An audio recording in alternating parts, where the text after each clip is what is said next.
Eh bien, bonjour à tous. Je suis super heureux de vous avoir tous aujourd'hui. On a un panel d'enfer. Donc, pour les nouveaux, bienvenue au Meetup WebXR francophone.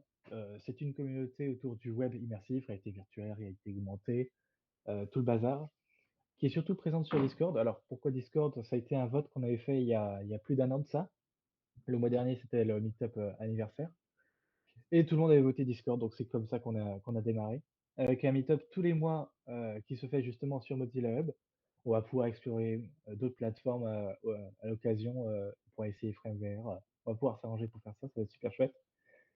Et du coup, aujourd'hui au programme, j'ai deux intervenants en or. Le premier, c'est David Catu, qui nous rejoint de Seattle et qui est le papa de Babylon.js. Alors, je ne sais pas si vous connaissez, c'est un tout petit truc, Babylon.js. Peut-être le deuxième plus grand game engine WebGL, quelque chose comme ça? J'aurais dit le premier, non? Oui. Allez, on va dire premier. On va dire premier. Sinon, il part et on va pas pouvoir le garder. Et avec ça, j'aurai aussi l'honneur de vous présenter Matthew Moss, qui nous rejoint avec son associé, qui vont représenter Montréal, en tout cas MT-Lite, qui est une entreprise qui fait de l'art urbain augmenté avec A-Frame, ce genre de choses-là, et ça va être super beau à voir. Et sans plus attendre, je vais inviter directement David à nous rejoindre sur scène et à présenter Babylon.js. Merci à toi de nous avoir rejoints aujourd'hui. Salut à tous. J'adore ce petit format, c'est rigolo. Alors moi j'ai des petites slides, donc je vais partager un écran. C'est parti. Normalement, vous devriez la voir. Je vais la mettre. C'est pas... Hop, c'est Et parfait, c'est en plein écran. ok, super. Ok, donc je m'appelle David Catu, vous avez mon Twitter Delta Coche et sur le côté, je suis artiste de fantasy. Je dessine et j'ai sorti mon premier livre même récemment. Là, donc si vous avez envie d'aller jeter un coup d'œil, complètement unrelated avec Babylon.js, mais j'en profite tant que je suis là pour faire ma pub. Donc aujourd'hui, le sujet, c'est surtout de vous parler de Babylon.js. Et pour ceux qui ne connaissent pas, qu'est-ce que c'est? Donc Babylon.js, c'est un framework 3D pour le web, qui a été construit dès la base pour être un moteur de jeu pour le web. Donc, il était à la base en JavaScript. Il est aujourd'hui écrit entièrement 100% en TypeScript. Alors, bien sûr, ça génère une librairie JavaScript. Donc, vous avez le choix entre TypeScript et JavaScript.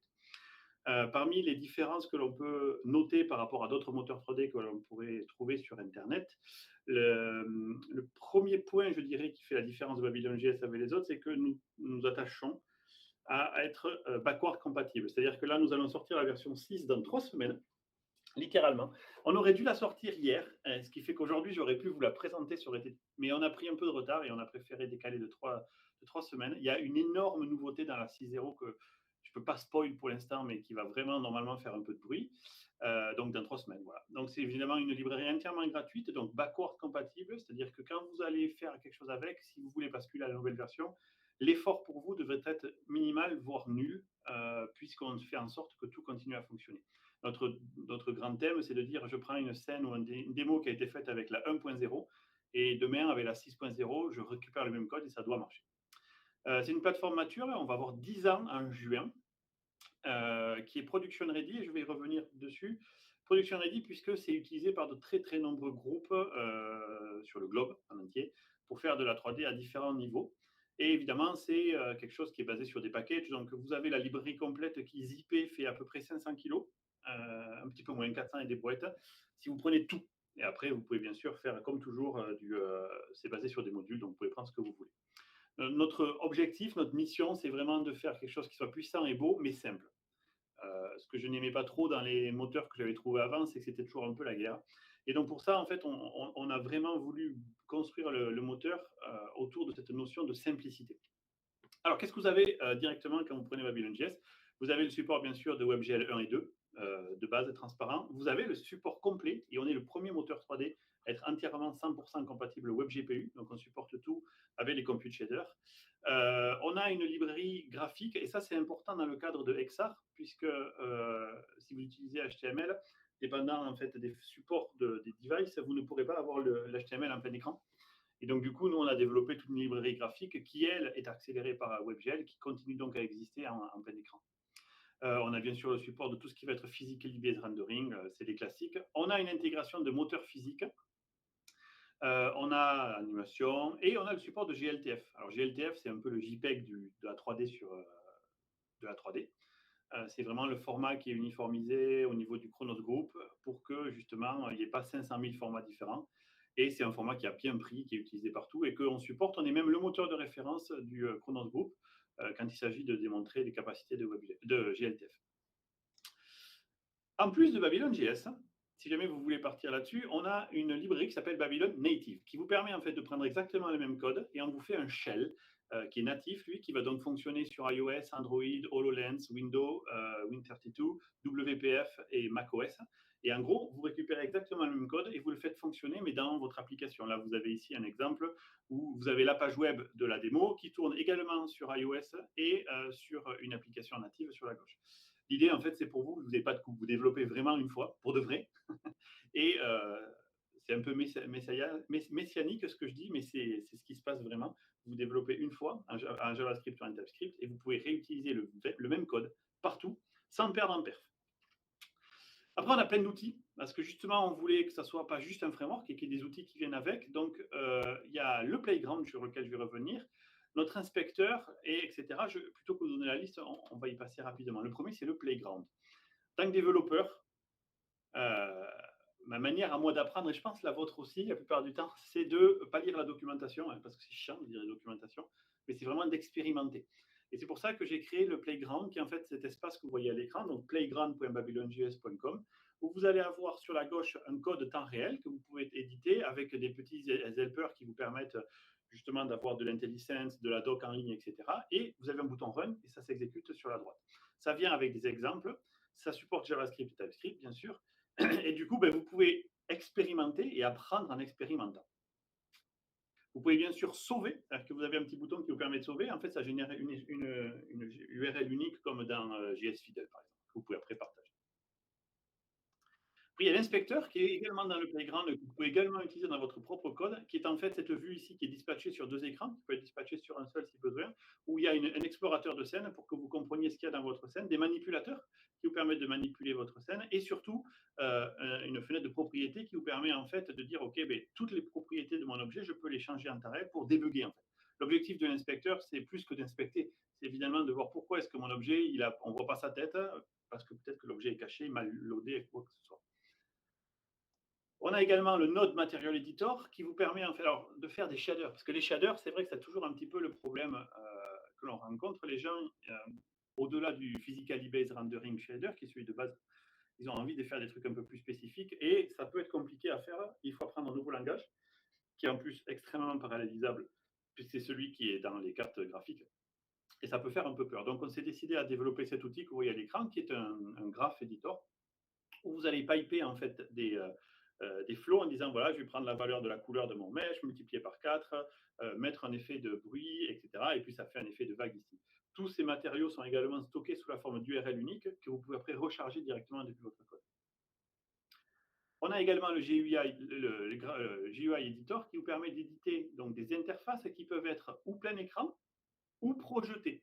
Imaginez que vous avez une scène 3D dans laquelle il y a un écran, par exemple, avec un ordinateur, ou une porte dans votre environnement. Si vous avez envie que sur la porte, il y ait un petit keypad sur lequel vous pouvez taper, cette interface-là peut être faite avec la GUI Editor. Donc, on vous produit en fait une interface un peu à la HTML, mais qui est projetable et interactive. Donc, vous pouvez la projeter sur une sphère et continuer à cliquer sur les boutons, même si c'est mappé sur une sphère.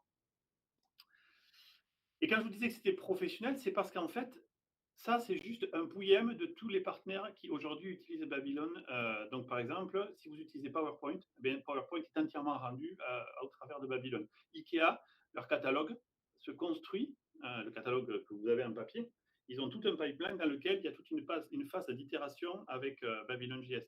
OneDrive, Macy's, bon, ça c'est plus américain, mais je peux vous citer Sony, Lowe's, Nike, Ferrari, Toyota, Dior, whatever.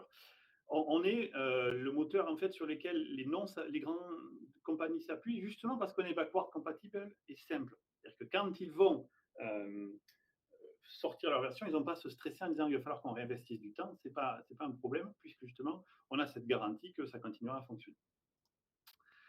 Alors vous allez me dire, WebXR dans tout ça. Alors évidemment, il y a une grosse notion et un gros support de WebXR, c'est quelque chose auquel on croit énormément.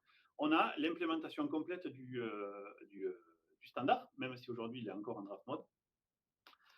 Donc, je ne vais pas vous faire l'affront de vous parler de WebXR. On va directement aller dans la version, l'implémentation dans Babylon.js. Donc, nos principes, c'était les mêmes. C'est qu'on voulait que ça soit simple, extensible, que ça soit entièrement compliant avec les specs, mais ouvert. C'est-à-dire que si demain les specs évoluent, on ne veut pas casser notre backward compatibilité. Donc, il fallait que l'on puisse avoir un mécanisme pour évoluer avec. Et bien sûr, c'est intégralement intégré avec Babylon.js. Donc, si vous faites une chaise qui est physique dans Babylon.js avec un rendu PBR, vous allez pouvoir avoir exactement le même service dans le mode de rendu XR. Et là, vous voyez les deux petits boutons verts qui sont à l'écran, ben, c'est du GUI. C'est des boutons et qui sont cliquables, qui peuvent être cliquables avec les manettes ou avec les gâchettes de n'importe quel contrôleur, ou avec la main si votre contrôleur supporte les bras et les mains. C'est directement des boutons actifs. Donc le support qu'on a, on supporte l'intégralité de ce que les Device API Spec ont aujourd'hui et la majorité des modules, parce qu'il y en a quand même un paquet, et parce qu'il y en a certains un petit peu secondaires qu'on n'a pas encore intégrés, mais on prend toutes les bonnes idées. Si vous voyez un module qui n'a pas encore été géré et que vous pensez qu'il a un intérêt, on le fera. Comment ça fonctionne? C'est méga simple. Vous appelez une méthode qui s'appelle Create Default XR Experience Async. Ça va vous retourner en fait un objet. À partir de là, vous allez pouvoir rentrer dans le mode et la scène 3D va continuer à fonctionner comme si de rien n'était. Bien sûr, vous pouvez la configurer puisque vous allez pouvoir dire je veux être en immersive AR plutôt qu'en VR, en fonction de ce que vous avez envie de faire. Et puis, vous allez pouvoir activer ou désactiver des features. Nous avons à l'intérieur de l'objet le Feature Manager qui va vous permettre de dire, par exemple, moi, je veux la méthode de heat testing voilà, en version latest. Vu que chacune des sous-specs évolue à leur rythme, pour être backward compatible, on a toujours cette fonctionnalité-là qui dit non, non, moi, je veux rester sur la version que j'ai, même si ce n'est pas la latest. Alors là, quelques exemples, on supporte la téléportation, les contrôleurs mouvement, le hand tracking, le walking locomotion, le heat test, les encres, le DOM overlay quand c'est supporté, les estimations de lumière d'environnement et les layers XR. Du coup, voilà, on a ce genre de choses. C'est des captures qui sont faites avec Babylon.js. Vous voyez, la première image, c'est une sphère qui prend en fait l'environnement pour en faire une cube map issue directement de WebXR. On fait également du image tracking. Donc, si vous avez un petit objet qui est reconnu comme le tracker, et bien après, on va positionner de la 3D dessus. Et évidemment, on sait également faire du heat testing et la détection de plans qui sont intégrés directement après dans le mécanisme de testing et de heat testing de Babylon. On a le support complet de Mixed Reality Toolkit 2.0, donc tous les contrôles. Là, vous voyez, je suis avec un Quest, donc j'ai mon contrôleur et on voit le laser. Donc les boutons, les interfaces, le fait de pouvoir redimensionner, tout ça est porté. Donc je vais pouvoir bouger mon objet, prendre un coin, le bouger, le projeter, etc. On supporte la physique dans le monde 3D, évidemment. Du coup, là, j'ai mon petit contrôleur, je vais jeter un objet, et voilà, directement dans la scène, ça va générer de la physique qui va continuer. Et on supporte le tracking des mains, avec donc évidemment les 5 doigts, et la récupération physique. Vous voyez, là, je porte une petite balle, je la fais passer dans une autre main. Et tout ça vient gratuitement out of the box avec juste quelques lignes pour l'activer. Dans le futur, on va faire plein de nouvelles choses. Donc là, déjà, on a pas mal de choses qui étaient planifiées pour 6.0 qui vont être disponibles dans 3 semaines. Donc, il y aura pas mal de choses. On a des idées aussi pour supporter encore plus de fonctionnalités. Et vu que c'est un projet open source, libre à vous de venir directement sur notre GitHub et dire est-ce que vous auriez envie de supporter ou carrément nous aider, puisque c'est open source. Vous pouvez contribuer, bien sûr. Alors, un petit exemple ici. Donc, j'ai le goalkeeper. Donc, je vais passer ici directement, vous voyez, avec mon Quest. Je vais passer en mode immersif, clac, en cliquant sur le bouton. Voilà. Donc là, j'ai mes deux contrôleurs. L'intégralité du code pour faire ça est sur la gauche de l'écran. D'accord. Et hop, je vais prendre la balle, clac, et je vais essayer de l'arrêter. Hop là, voilà, goalkeeper. Donc, c'est vraiment interaction physique, détection des mouvements, plus vous voyez, les ombres au sol, plus le fait qu'il y a un petit bouton au fond sur lequel je peux cliquer. Et vous avez en bas à droite ici le playground.mobilejs.com/ ce code. Si vous entrez ça ou si vous cliquez sur ça dans votre browser, vous aurez cette expérience-là avec tout le code nécessaire pour faire ça. La même chose pour le tennis. Cette fois-ci, le tennis, en fait, il y a une détection de la motion pour détecter à quelle vitesse, voilà, on peut récupérer la balle et on peut l'envoyer. Parce que le mouvement, en fait, de la raquette va être détecté, tac, et vous allez pouvoir faire du tennis. Alors, c'est du développeur art. Hein, je suis désolé, je sais qu'on a des artistes avec nous aujourd'hui, mais c'est surtout pour se focaliser sur le code. Pour un autre exemple, ici, avec Saberball XR. Voilà. Voilà, on s'est un peu fait plus plaisir avec des sabres laser pour des sabres laser arrondis que vous pouvez également trouver à cette adresse. Donc ici, vous démarrez, tac, vous allez voir. Et c'est parti. Il faut les mettre dans les bonnes couleurs en prenant les balles ici. Hop là, elles sont actives. Voilà. Ensuite, Babylon Native, je vous le disais, ça fonctionne avec Babylon.js, meaning si vous avez une application qui est native, vous allez pouvoir intégrer directement tout, et également, j'essaie de ne pas parler anglais, c'est compliqué, et également la version XR, c'est-à-dire qu'on supporte, par exemple, quand vous êtes dans HoloLens, mais on va supporter le même code et il va fonctionner directement avec HoloLens. Et si vous avez, par exemple, un Quest branché sur votre PC et vous avez une application native, boum, ça va directement aller à l'intérieur. Donc, c'est transparent. Voilà, j'ai à peu près fait le tour. Ce que je vous recommande, évidemment, si vous avez envie d'en savoir plus, le plus simple, c'est babylonjs.com. Mais franchement, notre force, je trouve, c'est le forum, puisque sur le forum, tous les membres de l'équipe Babylone, donc on est une dizaine de personnes aujourd'hui dans l'équipe Babylone, on a une présence tous les jours, enfin sauf le week-end, sur le forum, et on a une garantie de répondre à n'importe quelle question en moins de 24 heures. Donc si vous allez sur forum.babylonjs.com, que vous ne trouvez pas une réponse à votre question et que vous posez une question, on s'engagera, l'équipe de dev s'engagera à venir vous répondre. Avez-vous des questions? Moi, j'en aurais, mais je vais être hors sujet, en fait, je pense. Ce sera plus sur Babylone native, mais Ouais, bah, je vais déjà laisser les gens parler de la partie peut-être plus XR, parce que c'est pas le sujet du mythe, là. ok. Tu peux me pinguer après si tu y as besoin. Hein. Ouais, ce serait Oh, bah, cool. n'hésite pas à poser des questions, t'inquiète. Bah, s'il n'y a pas de questions, vas-y, je t'en prie. Hein. Je crois que c'était Thomas. Ouais, tu peux m'en dire un peu plus. En fait, j'avoue que je me suis jamais intéressé à Babylone en natif. Je savais même pas que ça existait. Pourtant, je bosse plutôt sur du Filament pour faire de la R. Tu peux m'en dire un peu plus de Babylon JS, de Babylon natif, pardon, comment c'est fait derrière, Alors, en fait, l'idée de Babylon Native, c'est de mettre un shell autour de Babylon.js. L'idée, c'est qu'on veut vraiment que le développeur qui va développer sur le web, il ait exactement le même code qui tourne dans son application, par exemple Android ou iOS.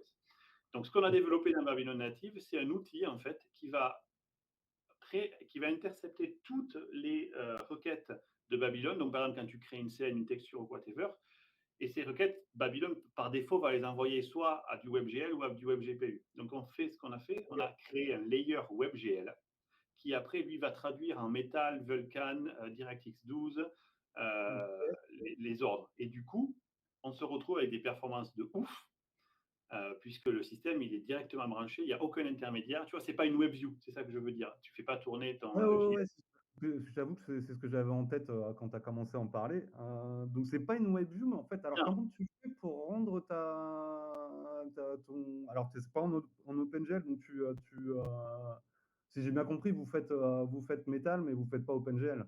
on fait Vulkan. Donc, Vulkan, pardon, Vulkan. on fait Vulkan, donc ça marchera sur tout ce qui est Android.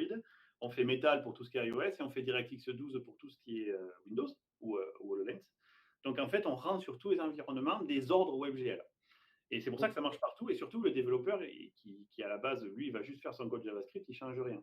Après, on a des runtime JavaScript qu'on a récupérés. Donc, par exemple, on utilise V8, qui est la runtime de Chrome, qui nous permet d'exécuter le code JavaScript. Ok, Et voilà. Et c'est tout. ok, Donc, c'est un truc qui fait même pas un méga 5 que tu vas rajouter à ton projet. Et typiquement, au-dessus de Babylon Native, si jamais tu faisais du React Native, on a une version React Native également. Donc, soit tu ok. fais du pur C++ ou du Ouais, ouais. Java ou du et là, tu vas directement aller avec Babylon Native, là, on a les mappings directs. Mais si jamais tu fais du React Native, on a en plus le contrôle React Native. Ok. Vous D'accord. avez fait des tentatives de connexion avec AirCore, AirKit? Ah ouais, bien sûr, c'est comme ça qu'on supporte Exar. Ok. Quand toi, tu vas Ah, faire bien. jouer avec ça, Native.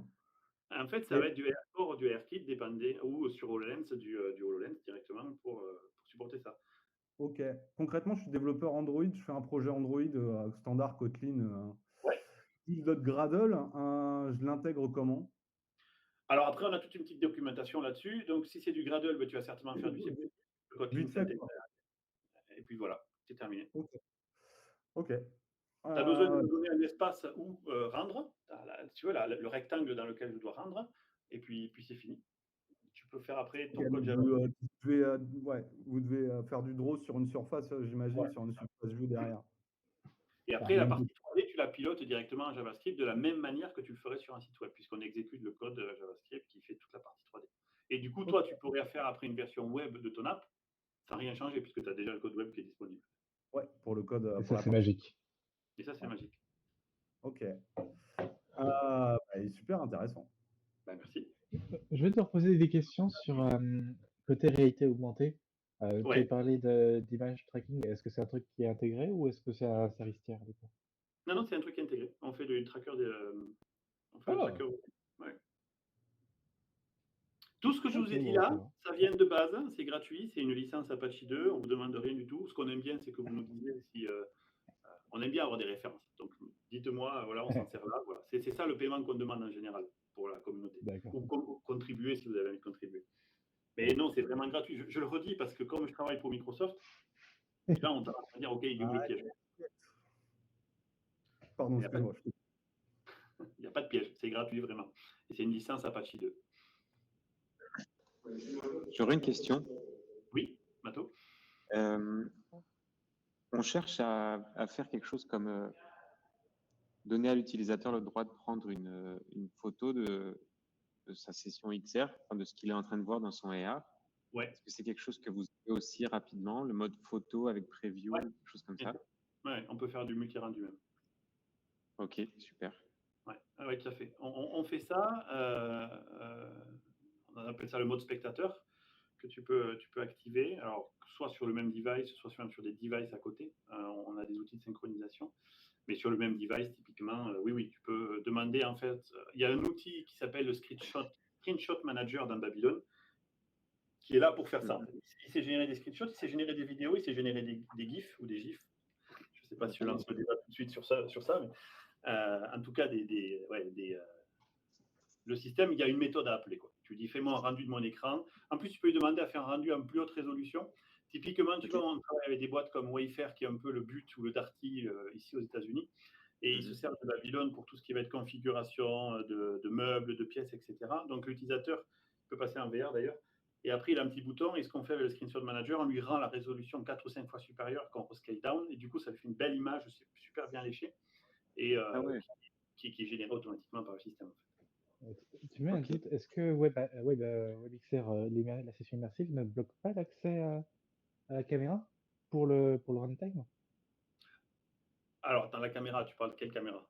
Alors, pour faire du WebAR avec WebXR, normalement, tu n'as Ouais. pas accès à la caméra, à moins qu'ils aient mis le RAW Camera Access. La question de Mathéo, c'était plus le rendu de la caméra. Moi, j'avais compris 3D. Ouais, donc c'est en quelque sorte, c'est un screenshot à peu près de ce qui se passe sur l'écran. Ouais, donc ça, oui. C'est pas la caméra de ton device. Oui, donc là, ma réponse au stand est correcte. Ok. Super, c'est intéressant. Hein. Ouais. Petite question, comment vous faites pour passer le caméra stream, la stream de la caméra, dans le cas de l'AR encore, pour passer la stream de la caméra vers votre moteur derrière et le passer en texture? Comment vous gérez ça en fait? J'ai du mal à voir. Alors attends, dans quel cadre? Dans le cadre du web ou dans le cadre natif? Dans le cadre, bon, c'était dans le cadre natif. Bon, dans le cadre du web, je suis désolé, je vais avoir moins de notions, mais enfin, c'est plus dans le cadre natif, en fait, ma question. Dans le cadre natif, notre Babylon Native, c'est du code natif, d'accord? Donc, on a accès aux streams, et ces streams-là, après, nous, on peut les transformer et les dumper dans les textures, ou les piper directement vers, tu vois, Vulkan ou Metal supportent ça directement, du stream de byte.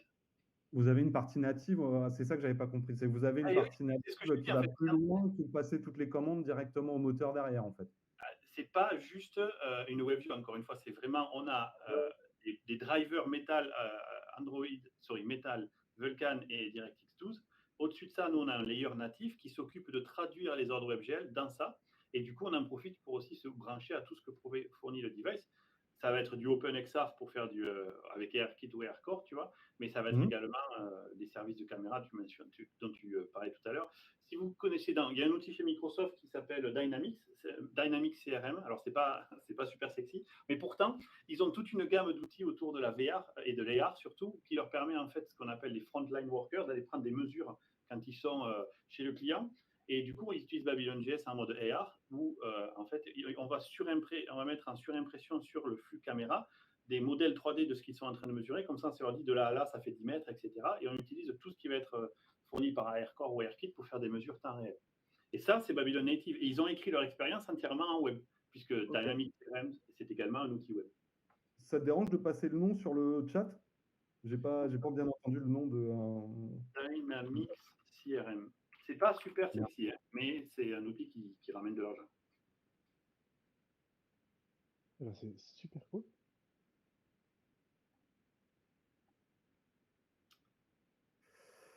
Ça peut être intéressant de communiquer si ça t'intéresse, peut-être plus en direct message, parce que encore une fois, ça va être de l'Android. Mais moi, je bosse sur un framework AR, en fait, Android, qui utilise derrière Filament. Donc, en fait, on fait un peu la même chose, j'imagine que vous. Si vous communiquez avec AirCore, ça pourrait être intéressant. Nous aussi, on est une communauté open. On a plusieurs développeurs, plusieurs contributeurs, et voilà. Et on est pas mal à bosser dessus. Ça pourrait être intéressant, vu qu'on doit avoir des problématiques communes des deux côtés, de discuter un peu plus. Si ça t'intéresse. Tu as mon email dans le chat. Ok, je te remercie. Là, je vais montrer vite fait. Donc là, ça c'est la version React Native. Et donc le runtime ici, tu vois, si tu vas sur babylonjs.com/native, tu peux récupérer la preview et tu as une explication un peu plus avancée de toutes les expériences, etc., que l'on fait avec ça. Et tu as accès également au GitHub si tu as besoin. Tout le code est ouvert, donc peut te servir. S'il vous plaît, arrêtez de toucher aux projections. Super. Franchement, c'est super top ce que vous faites. Est-ce qu'il y a d'autres questions? D'autres personnes qui voulaient voir des points?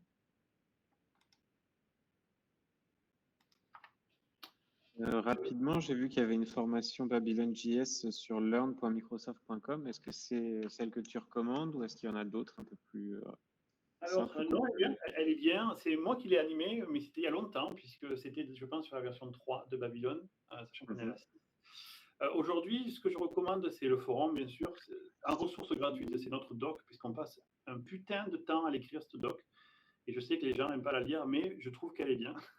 Donc, n'hésitez pas à aller sur doc.babylonjs.com où il y a justement une approche vraiment étape par étape sous forme de tutoriaux. Après, il y a un excellent livre qui a été créé par un gars de la communauté que je recommande aussi. Je vais vous mettre le lien là. Je le cherche tout de suite pendant que je parle. Et voilà, ça s'appelle Going the Distance. Alors, c'est pas affilié rien du tout, je vous dump le lien. Un gars de la communauté, c'est pas moi ou mon équipe, mais il est vraiment bien. D'accord. Super. Et le gars en question, Josh, il est sur le forum. Donc, si en plus vous avez des questions sur le bouquin ou quoi que ce soit, le gars il est super actif sur le forum. C'est un gars bien motivé. Ok, le forum est ouvert aux noobs. Ah oui, c'est pour ça. Un forum qui ne serait pas ouvert aux noobs, à quoi ça sert quoi? C'est bon. Moi, je ne savais pas trop vers quoi aller après Frame. Et puis, je vais peut-être aller vers Babylon, on va voir. Écoute, ça aurait été utile que je vienne. Voilà le lien vers le forum également que vous avez dans le chat. Merci. Et vous retrouverez l'historique de tout ça sur YouTube en replay pour ceux qui veulent se remémorer les détails. Merci beaucoup, David, pour cette super présentation. J'avoue, moi aussi, je suis intéressé pour migrer dessus, donc tout a bien vendu. Si vous avez des questions, n'hésitez pas, évidemment, le pinguer. Et on va pouvoir passer au prochain intervenant, Mathieu. Petite présentation rapide, Mathieu, de MT Light, un studio qui est sur Montréal et que je décris comme étant une entreprise enfin une association qui fait de l'art urbain augmenté. Mathieu, la scène est à toi.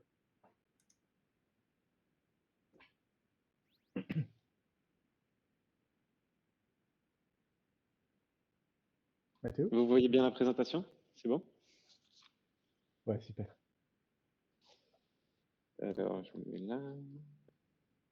Eh bien, bonjour tout le monde. Mon nom est Mathieu. Alors, ça va pas du tout être du même niveau technique que la présentation d'avant, parce que pour me présenter, moi je suis comptable à Montréal, et puis je me suis mis à mon compte pour aider les artistes et les PME culturelles à Montréal, et pour aussi dédier du temps à mes passions sur le côté, qui sont une grosse passion pour le Japon, les mangas et l'informatique, avec comme petite Madeleine de Proust Digimon et le lien entre les mondes virtuels et réels, et le graffiti aussi, qui vient un peu de là où j'ai grandi. En Guadeloupe, au collège, tu avais le choix pour être cool entre faire du surf, faire du graffiti ou faire du reggae. J'ai choisi le graffiti à l'époque, et puis depuis, ça me suit toujours. Euh, et, euh, et avec le temps, à Montréal, on a développé MT Light, MT Lumière, donc la contraction entre MTL, les trois lettres de Montréal, et la lumière, pour créer, produire et diffuser de l'art urbain augmenté. C'est-à-dire que j'avais des amis dans le monde du graffiti, des amis dans le monde des arts numériques, et puis je commençais à me demander ce que ça ferait de mélanger les deux, sans dire qu'on était les premiers, parce que pas du tout. Ça a commencé au début des années 2000, mais à Montréal, c'est quelque chose qu'on ne voyait pas, et puis c'est quelque chose que, qu'en se mettant en équipe, on se rendait capable de faire. Et puis maintenant aussi, on est en train d'évoluer un peu vers la WebXR, donc c'est pour ça que je suis là. Et je vais commencer par vous montrer un petit peu le genre de produit qu'on faisait avec la projection. Donc à gauche, le premier, c'est un samouraï peint sur un immeuble à peu près 2 étages, sur lequel on a projeté, on a fait une soirée en dessous. C'était la première fois qu'on essayait, puis toute la communauté artistique du milieu du street art était à côté de ce mur, et tout le monde a capoté, comme on dit au Québec. Ça s'est très bien passé, alors on s'est dit qu'il fallait qu'on continue. On a aussi très vite rencontré Zoltan, qui est dans la salle en ce moment. Et Zoltan, c'est un artiste contemporain qui utilise aussi du coup la projection sur des œuvres. Ça, c'est une peinture plate avec un petit peu de relief avec du bois. Et ensuite, on vient projeter par-dessus le même objet, mais en 3D, et jouer avec les lumières, donc pour créer des peintures à la fois plates et 3D. C'est un peu du double jeu média et réel. Là, c'est une autre projection qu'on a fait avec un crew assez connu qui s'appelle 1, 2, 3 Clans. Ça, c'est un immeuble de 3 étages aussi.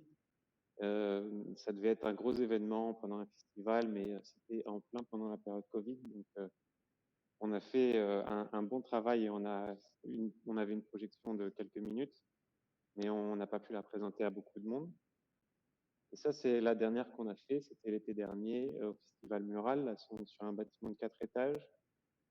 Et donc, c'est une grosse murale faite par le collectif Tixna, et sur lequel on est venu aussi projeter. Il y avait de la musique. En dessous, il y avait du monde qui dansait. Donc, c'était quelque chose d'assez intense et d'assez grand. Et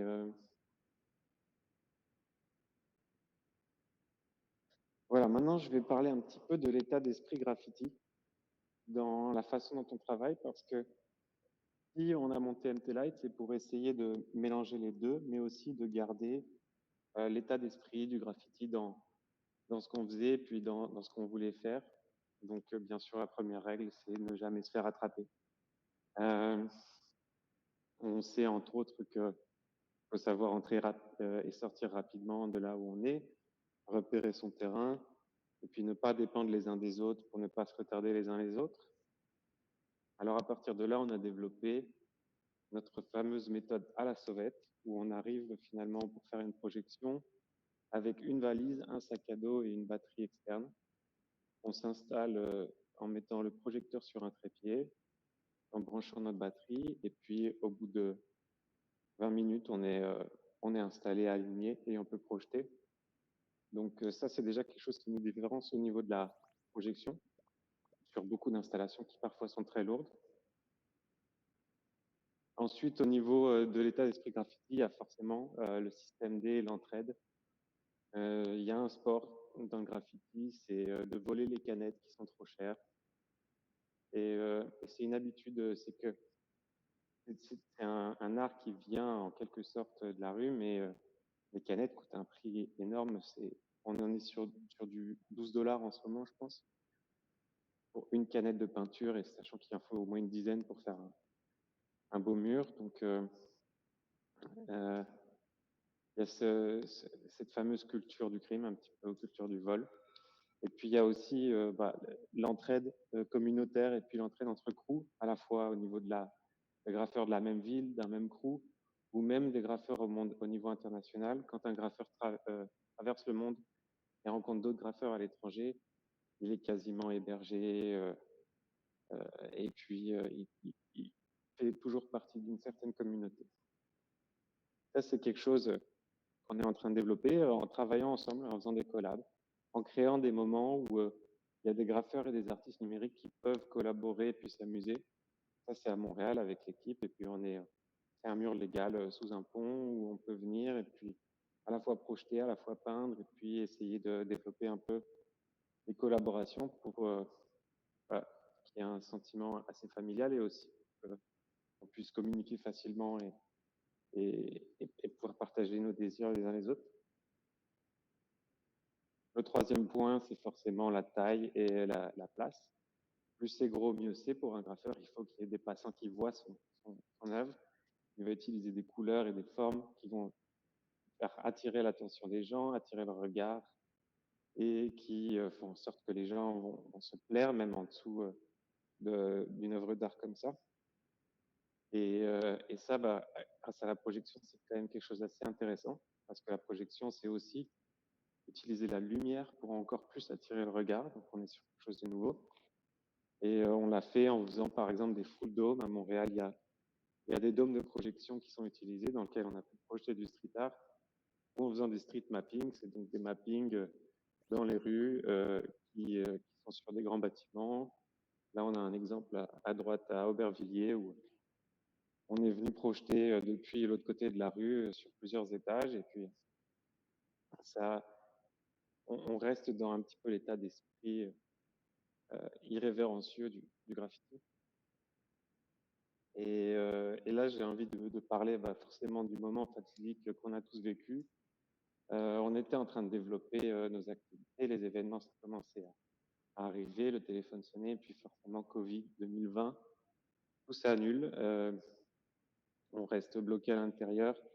Et puis, on avait des œuvres qui étaient super intéressantes et qu'on voulait partager, mais on ne pouvait plus parce que les rues étaient vides. Il y avait beaucoup de différentes annulations d'événements. On s'est réunis et c'est là qu'on a découvert la fameuse WebXR. Alors, vous la connaissez tous, je ne vais pas vous expliquer ce que c'est. Mais on a commencé à utiliser ARJS Studio. Donc là, je vous explique vraiment le parcours d'un noob. Et moi, mon niveau de code est à peu près basique. Je fais du HTML, CSS, des sites statiques. Je ne peux pas aller beaucoup plus loin. Donc, ARJS Studio, c'est une web app où il vous suffit d'uploader votre fichier marqueur, une image, et puis un fichier de contenu. Ça peut être un objet 3D ou de la vidéo. Et exporter le tout dans un GitHub préconfiguré avec un GitHub page pour que vous puissiez utiliser la réalité augmentée tout de suite. Ça marche bien. On a tout de suite commencé par faire 3 œuvres avec Zoltan qui est là. Si vous voulez prendre le temps, vous pouvez scanner les codes QR et puis voir l'œuvre en passant votre téléphone donc vers le même code. Je vais vous laisser un petit 2 minutes pour vous essayer.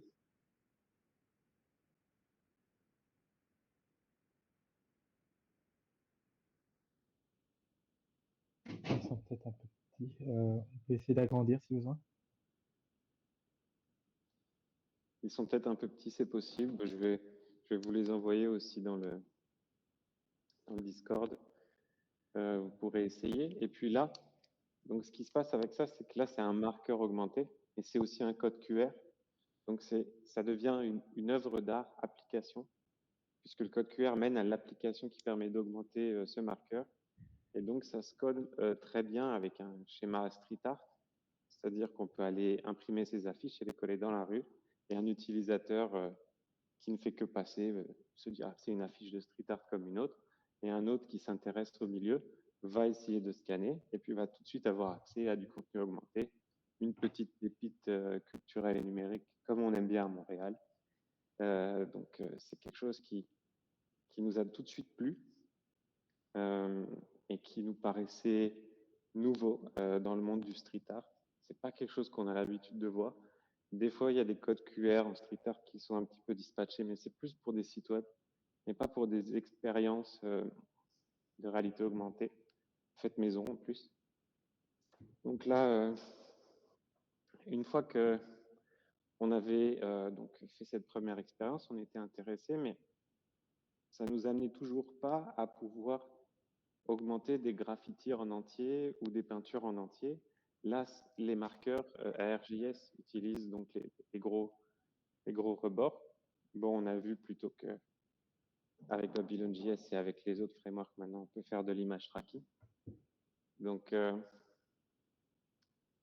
ça, c'est un autre exemple qu'on a fait sans utiliser des codes QR parce que Zoltan fait ça dans une exposition en galerie. Et donc, le code QR est dans l'espace galerie. Puis ensuite, les gens peuvent voir ces trois œuvres en même temps dans la même app en augmenté.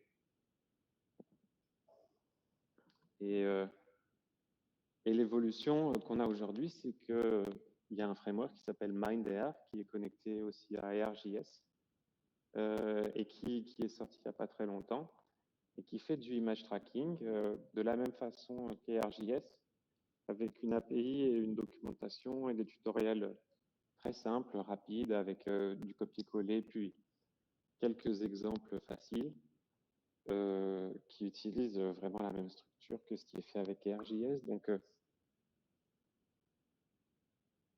ben oui, pas de problème. Pour le développement, finalement, tu peux faire une application ARJS rapidement en quelques clics et ensuite l'utiliser puis la changer sur GitHub pour arriver à utiliser MindAR à l'intérieur. Et donc maintenant, on arrive sur du vrai image tracking. Il n'y a plus besoin des bords noirs. Ça marche. Et alors là, je vais vous montrer donc deux exemples. Ça, c'est un tableau que j'ai acheté à un peintre allemand qui aussi fait de la réalité augmentée et qui, lui, passe par une application native, une application qu'on a déjà utilisée par le passé, qu'on avait essayé. Et donc là, vous pouvez voir à gauche l'expérience de l'œuvre d'art avec l'application native.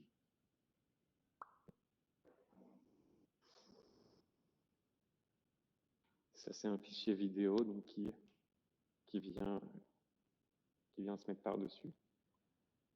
Et là, c'est la même chose que j'ai fait. Bon, avec mon application, il y a cette petite face qui est un peu buggée.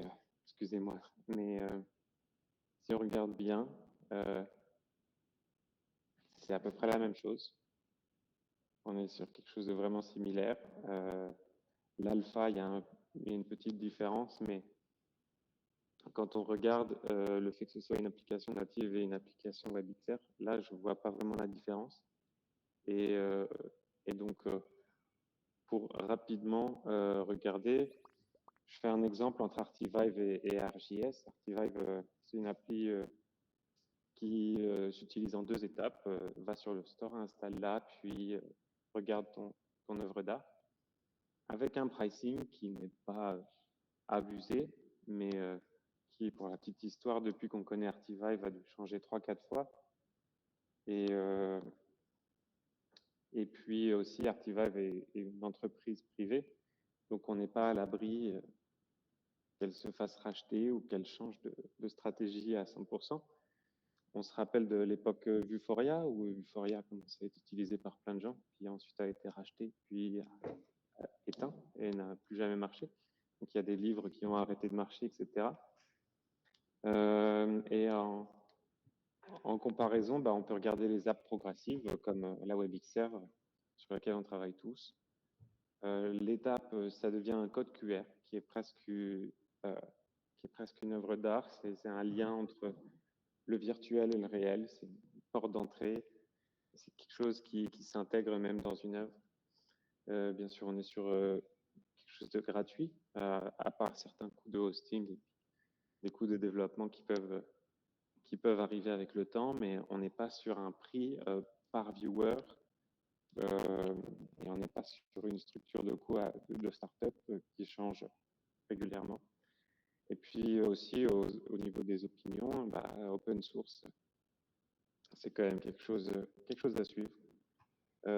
Et quand on revient sur les 3 critères que j'ai énoncés au début, ne pas se faire attraper, ne pas être dépendant. Si on est dépendant d'une startup, c'est pas la bonne solution pour nous. Ensuite, esprit de communauté, on est dans l'esprit open source. C'est un esprit qui se développe et avec aussi beaucoup une grosse communauté qui peut répondre à nos questions. Et puis, au niveau du flux de passants, on compare un flux de passants de personnes qui ont déjà téléchargé une application ou qui sont prêts à en télécharger une, face à un flux de passants de personnes qui ont un téléphone portable et un peu de curiosité. On est sur une toute autre échelle. Donc, pour nous, l'avenir est dans la WebXR. Et donc, pour finir, voilà, maintenant la boucle est bouclée. On vient de découvrir ça et on est en train de jouer dedans depuis quelques semaines. Et maintenant, on peut produire des œuvres qu'on va montrer à des événements, qu'on va montrer avec des musiciens pour quelque chose comme du VJ, pour des gros festivals. Mais on peut aussi partager notre contenu virtuel le jour et quand on n'est pas là physiquement, grâce à la réalité augmentée. Et grâce à un simple code QR qu'on va devoir installer à côté des œuvres. Donc, aujourd'hui, on est capable d'installer, de présenter du contenu augmenté en quelques heures, que ce soit via la WebXR ou via la projection. Et maintenant, les artistes du collectif qui sont au courant de toutes ces avancées technologiques sont en train de pousser les barrières de l'art augmenté. Vous en avez eu quelques-uns dans la salle qui faisaient un peu n'importe quoi avec les outils de la WebXR pour essayer de pousser justement ce qui peut être fait. Et aussi pour les développeurs, en participant à ça, ça nous permet donc de participer à l'augmentation d'un parc artistique mondial. Il y a des milliers d'œuvres murales à travers le monde et il y a plein de gens qui aimeraient les voir en augmenté. Donc il y a vraiment tout un immense monde qui s'ouvre à nous et puis tout ce qu'il faut, c'est créer du contenu 3D ou vidéo adapté et l'aligner. Donc voilà, c'est notre mission maintenant. Et puis, c'est ça, je venais partager avec vous l'amour de la WebXR et puis rencontrer la communauté.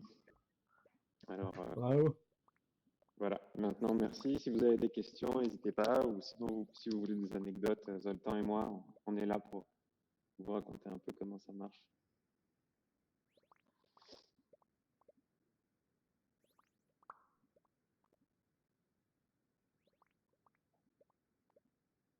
Est-ce que quelqu'un a des questions? Merci Pierre.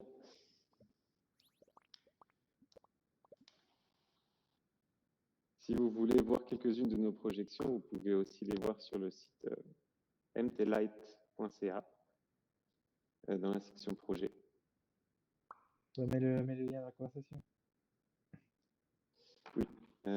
Est-ce qu'on a fait des projets avec la SAT? Oui, on a fait l'entraînement full dôme pour travailler dans le dôme. Et puis la SAT, dès le début, nous ont aidés. Et c'est vraiment un lieu où on peut se rencontrer. C'est là où je me suis formé au tout début en mapping. Et j'aime bien aller voir les gens de la SAT pour parler un petit peu de ces systèmes-là. Et je crois qu'il y a beaucoup de gens à Montréal qui, quand ils cherchent à discuter un peu de nouvelles technologies, rejoignent la SAT. Et c'est un super endroit pour ça.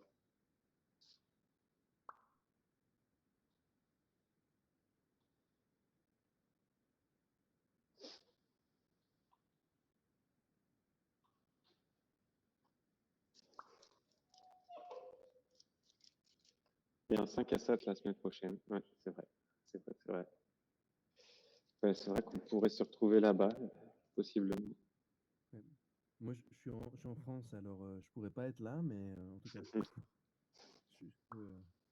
je dirais à mon équipe qui travaille, c'est ça, ouais, je me présente, là, c'est Gwenda qui travaille à la SAT. Je posais la question, mais il y a mon équipe avec qui, bah, en tout cas, l'équipe là qui travaille aussi sur satellite et puis sur tous les développements qu'on a fait en fait en WebXR à la SAT. Et Ouais, ça, bah, je pourrais leur dire de venir en tout cas. ouais, j'ai découvert que vous avez refait la SAT en WebXR, un peu comme ici, et c'était vraiment très bien fait. Et Ouais, vous c'est êtes ça, bah, bien dans les- il y a beaucoup de choses. Puis en fait, j'avais plein de questions, mais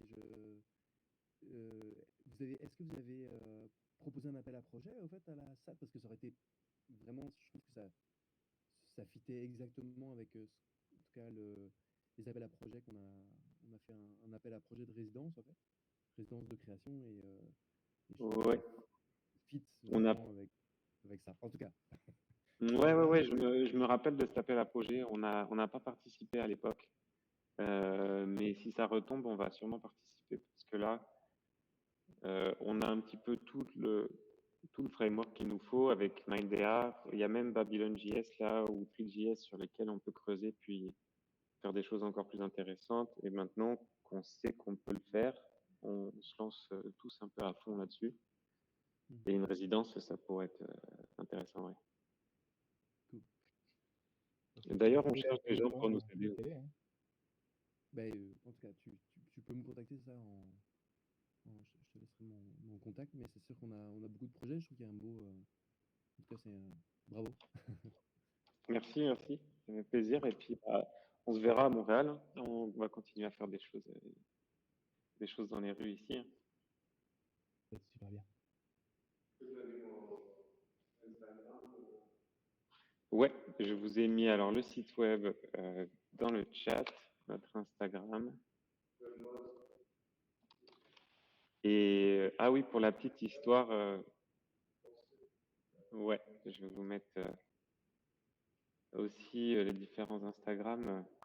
Ce qui est marrant, c'est que les street artistes qui se mettent à faire de l'art numérique ont déjà un blaze, un nom de street artiste, et ce qu'ils vont en taguer sur les murs, mais ne veulent pas le partager avec leur penchant virtuel. Et donc, ils se créent souvent un avatar, enfin, un second virtuel, un autre pseudo. Donc là, j'ai l'exemple, bah, tous les artistes avec qui j'ai bossé finalement se sont mis à faire ça un petit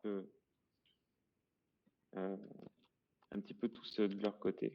Donc là, je vous envoie le Instagram de Zoltan, mais aussi celui de son penchant virtuel, qui est le fameux Mozart. On a la même chose avec Axe, notre associé aussi, qui a créé Don Pixel et qui maintenant fait des montages qu'il met sur YouTube. C'est quelque chose qui est intéressant. Puis pour le cas de Zoltan et de Mozart, c'est un personnage green screen tout vert qui fait de l'art. On a fait une vidéo et on a participé à un festival avec une marque de téléphonie assez connue et qui nous a simplement piqué l'idée de green screen pour faire des publicités. Donc, ce qu'il faut voir, c'est qu'on est peut-être underground, c'est peut-être des graffeurs, mais très vite, les idées qui sont créées dans ce genre de collectif sont utilisées par des agences. Donc là, on est en train de réfléchir à devenir nous-mêmes une agence, puis à commencer à proposer des œuvres et des expériences. Et puis si ça vous intéresse, n'hésitez pas, contactez-nous sur Instagram et côté développeur, on cherche du monde, côté artiste aussi. Si vous avez des œuvres que vous voulez augmenter, on est capable. Alex, Alex. Parfait. Ouais, d'ailleurs, bah, c'est ça, Alex fait partie de la communauté des gens qui maintenant mappent des graffitis à Montréal et on est content que ça grossisse. Et j'espère que le côté WebXR aussi va grossir et qu'à travers cette rencontre et cette communauté, on va pouvoir faire des amis puis participer à augmenter l'art en général, quoi. Donc, plus on est tout mieux, on rit, moi je dis. C'est ça, c'est ça. Bah, merci de m'avoir écouté tous et puis comment? Non, c'est Fizz. Tu peux voir sur leur Instagram.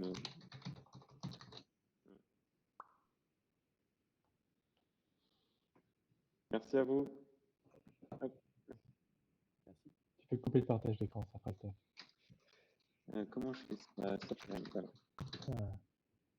Eh bien, on a fait le tour des participants. Maintenant, ça va être un sujet de conversation beaucoup plus libre. Merci, merci aux participants, au modèle qui est parti, Mathieu qui est là. Maintenant, j'aurais quelques questions à vous poser pour discuter un peu plus de tout et de rien.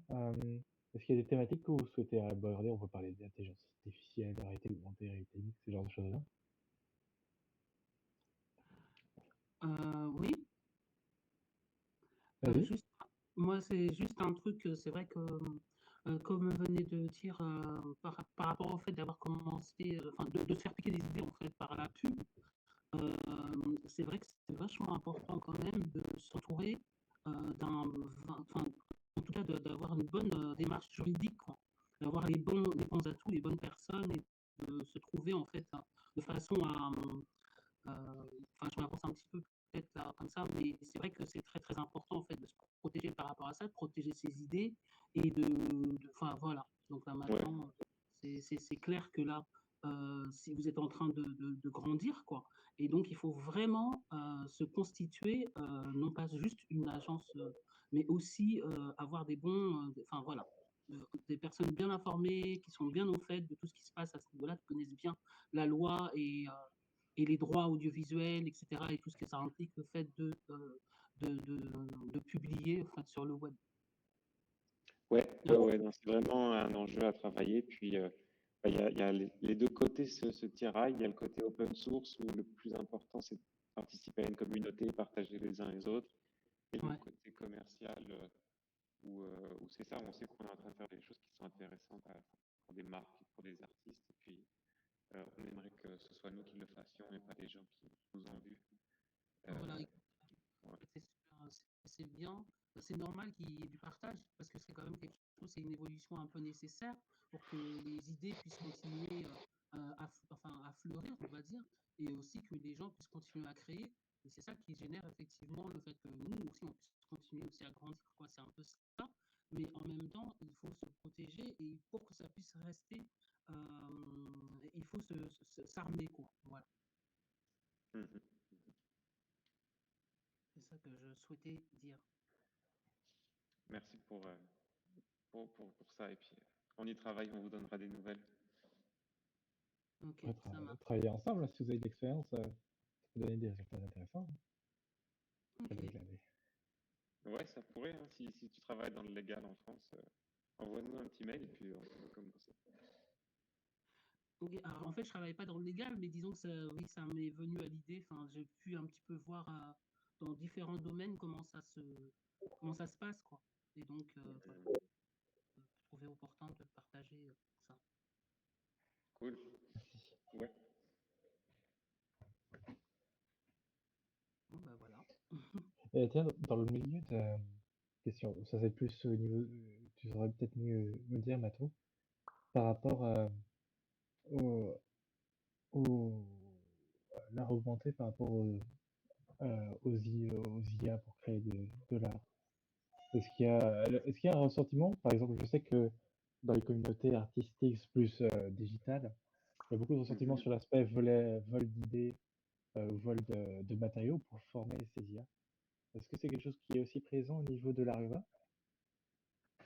Ah bah, déjà, il y a tout un monde qui s'appelle Graffiti Politics. Il y a des artistes qui se tapent hein, pour des styles volés, pour des choses comme ça.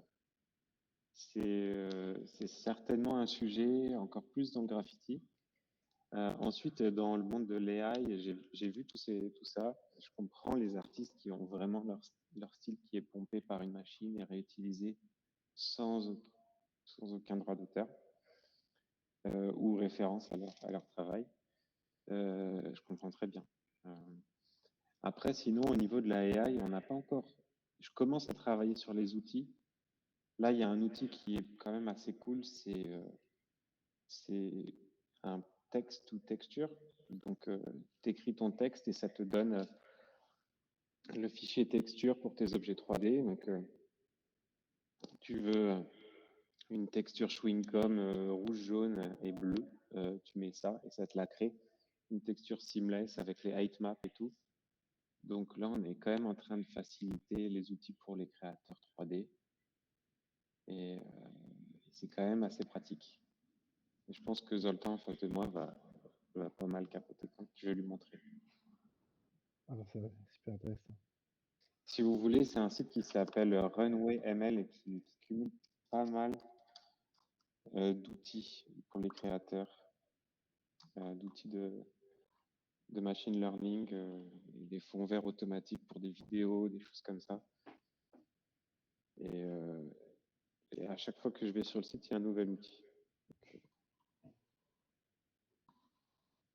Très C'est super pratique. intéressant.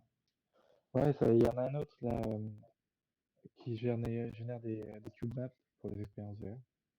Et Ok. ça devient de plus en plus riche et ouais, très intéressant à suivre tout ça. Ouais. Ouais, c'est assez fou. Est-ce que tu as vu Lambda de Facebook qui est dans le. Qu'ils ont cité, Ouais. je n'ai pas encore creusé, mais très intéressant. Je suis déjà sur ChatGPT 4. Ouais. Voir ce que Meta peut sortir, ça peut être très intéressant.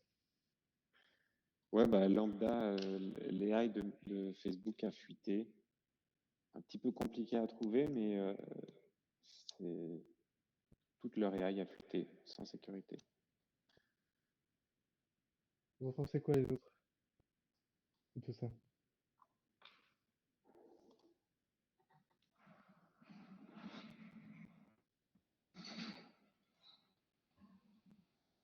Vous m'entendez? Oui. Ça fait-tu écho? Un peu, ouais.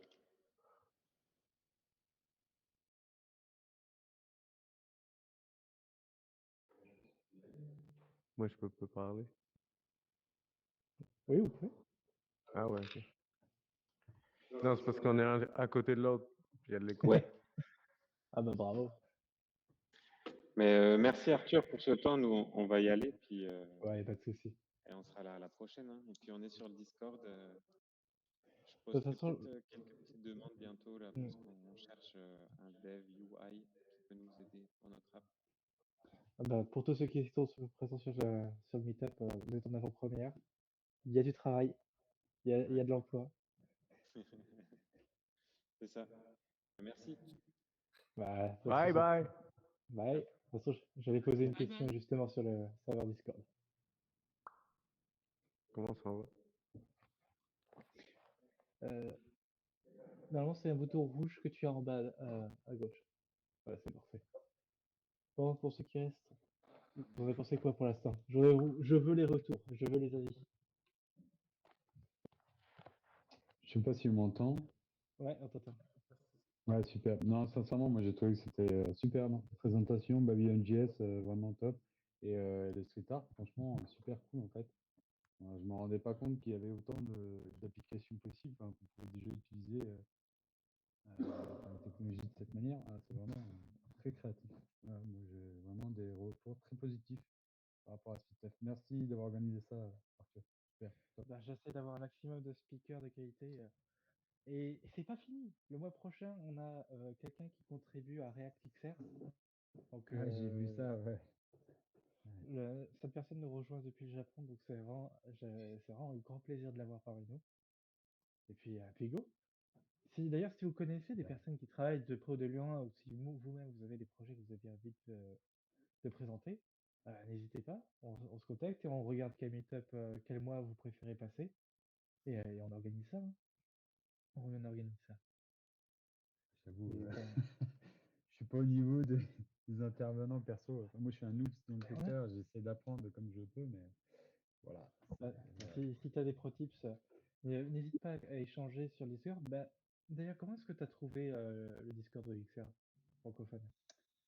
Il y a longtemps, tu m'avais contacté, j'avais mis du Ah oui, temps à répondre et en fait, enfin, voilà, moi, je veux aller dans la technologie, mais bon, j'essaie de me former sur le côté, enfin, j'essaie, voilà.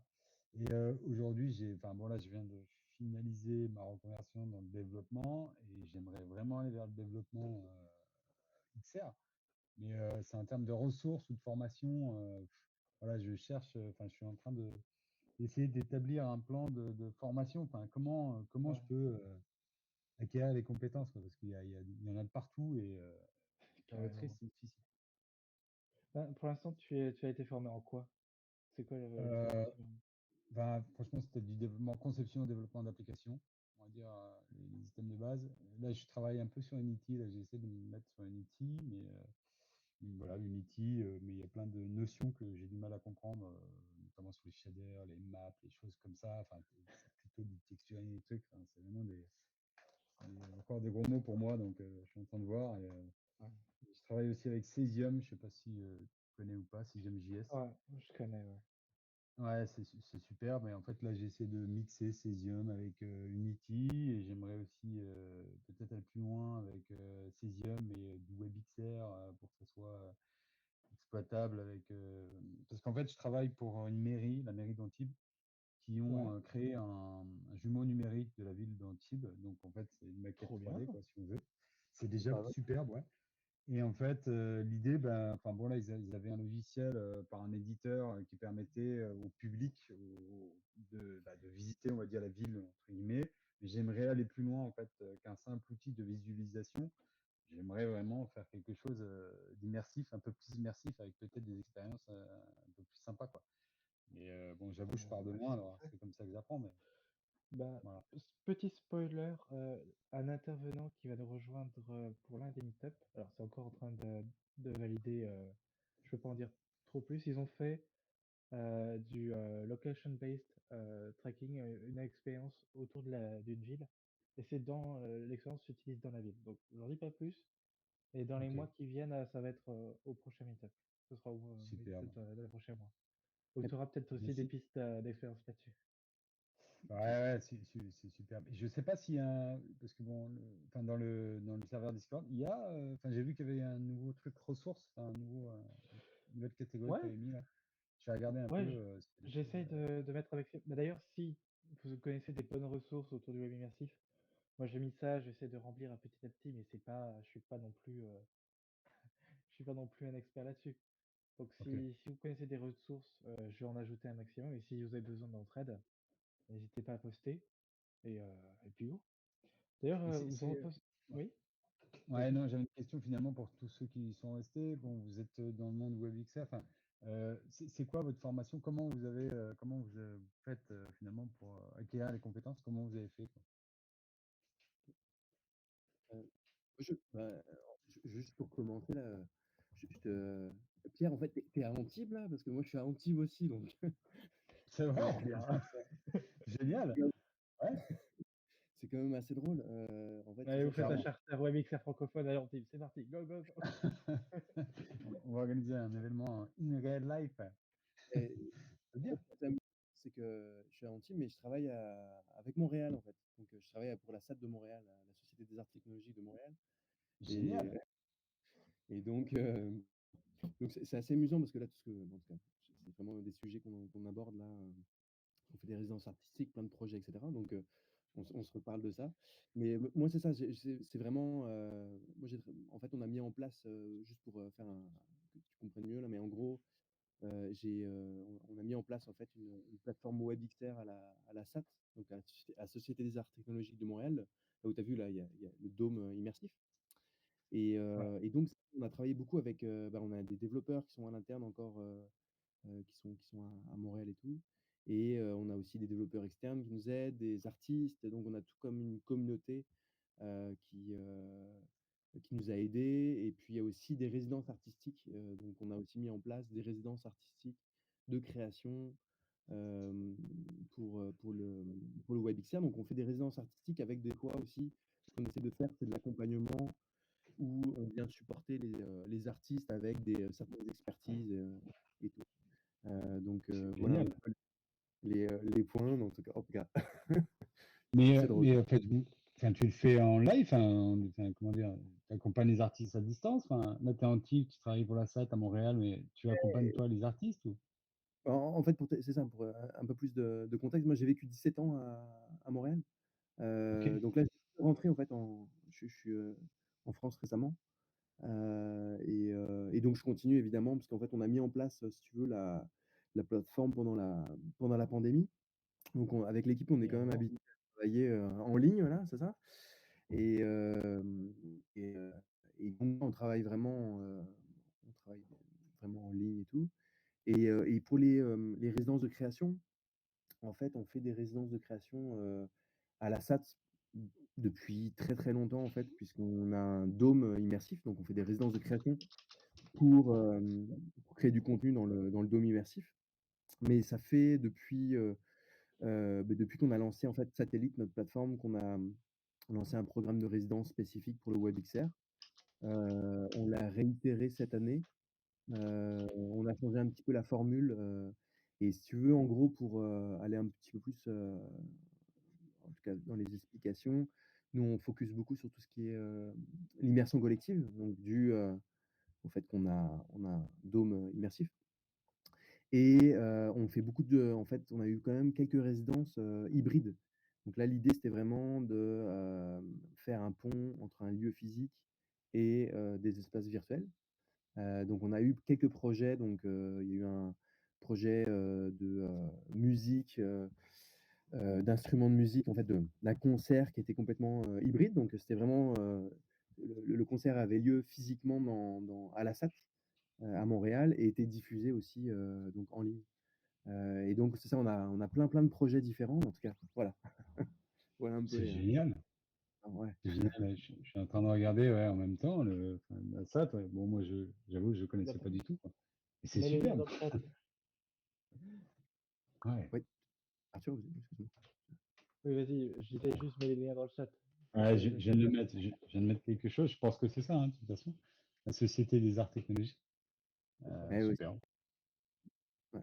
Mais c'est ça, c'est une vieille organisation, on a fêté, il y a eu, en tout cas, ça a fêté ses 25 ans, l'année dernière.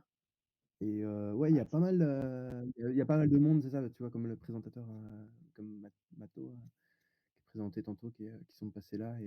Et c'est amusant parce que souvent, tu vois, j'étais pas au courant qu'il était passé à la SAT, mais en tout cas, il y a beaucoup de monde qui passe par là, donc en tout cas. Ouais, excellent. Excellent. Ouais. Franchement, Comment tu retires alors? bah ouais, bah je sais pas si tu veux, enfin qu'on se rencontre ou pas, hein, moi avec plaisir. Mais pour la petite histoire, en fait, d'ailleurs, j'en parle parce que, voilà, pour la petite histoire, c'est que le dôme de la SAT, donc c'est un dôme, où vraiment il y a des concerts et tout. Il a été, il a été inspiré, en fait, du dôme en fait, il y a un dôme, un observatoire qui est à Nice, et qui est un observatoire qui a été, si je me trompe pas, bâti par Eiffel. Et il a Ah été ouais. inspiré, il a pris ça cette année. J'ai appris ça il y a quelques mois, et donc voilà, donc c'est ça les origines D'accord, l'observatoire de Nice, quoi. ouais, Ouais, ouais, les origines de la SAT, voilà. Gros, c'est ça. Donc, ah, il y a quand même des liens, quoi. ah oui, Il y a des signes. Il y a vraiment des signes, quoi. C'est Ouais, ouais. incroyable. Et en Et plus, alors, le dôme, enfin, en termes d'immersion, enfin, pour l'art, parce que bon, enfin, ça a l'air d'être quelque chose quand même, le dôme. C'est vraiment l'endroit où finalement les artistes se retrouvent au niveau de la SAT pour créer, pour aller essayer d'utiliser les technologies immersives, notamment, particulièrement. ouais, c'est ça. Bah, en fait, en fait, pour expliquer, c'est ça, à la SAT, on a un département d'innovation avec une équipe de recherche, laboratoire de recherche et tout. Et il y a le dôme. Donc le dôme, c'est vrai qu'on fait beaucoup de résidences de création pour créer des œuvres immersives et diffuser. Mais en fait, ça, il y a beaucoup de choses qui se font à la SAT, donc bah, c'est ça ce que je t'expliquais, le laboratoire de recherche. En fait, il y a plein d'outils open source, libres, qui sont accessibles, et qui sont vraiment autour de l'idée d'immersion collective là. OK. Sur le Git de la SAT, vous allez voir aussi pareil sur, Satellite, il y a le en fait, on a développé un serveur d'injection pour Mozilla Hubs, J'ai trouvé ça trop bien votre code. Et vraiment super propre d'ailleurs.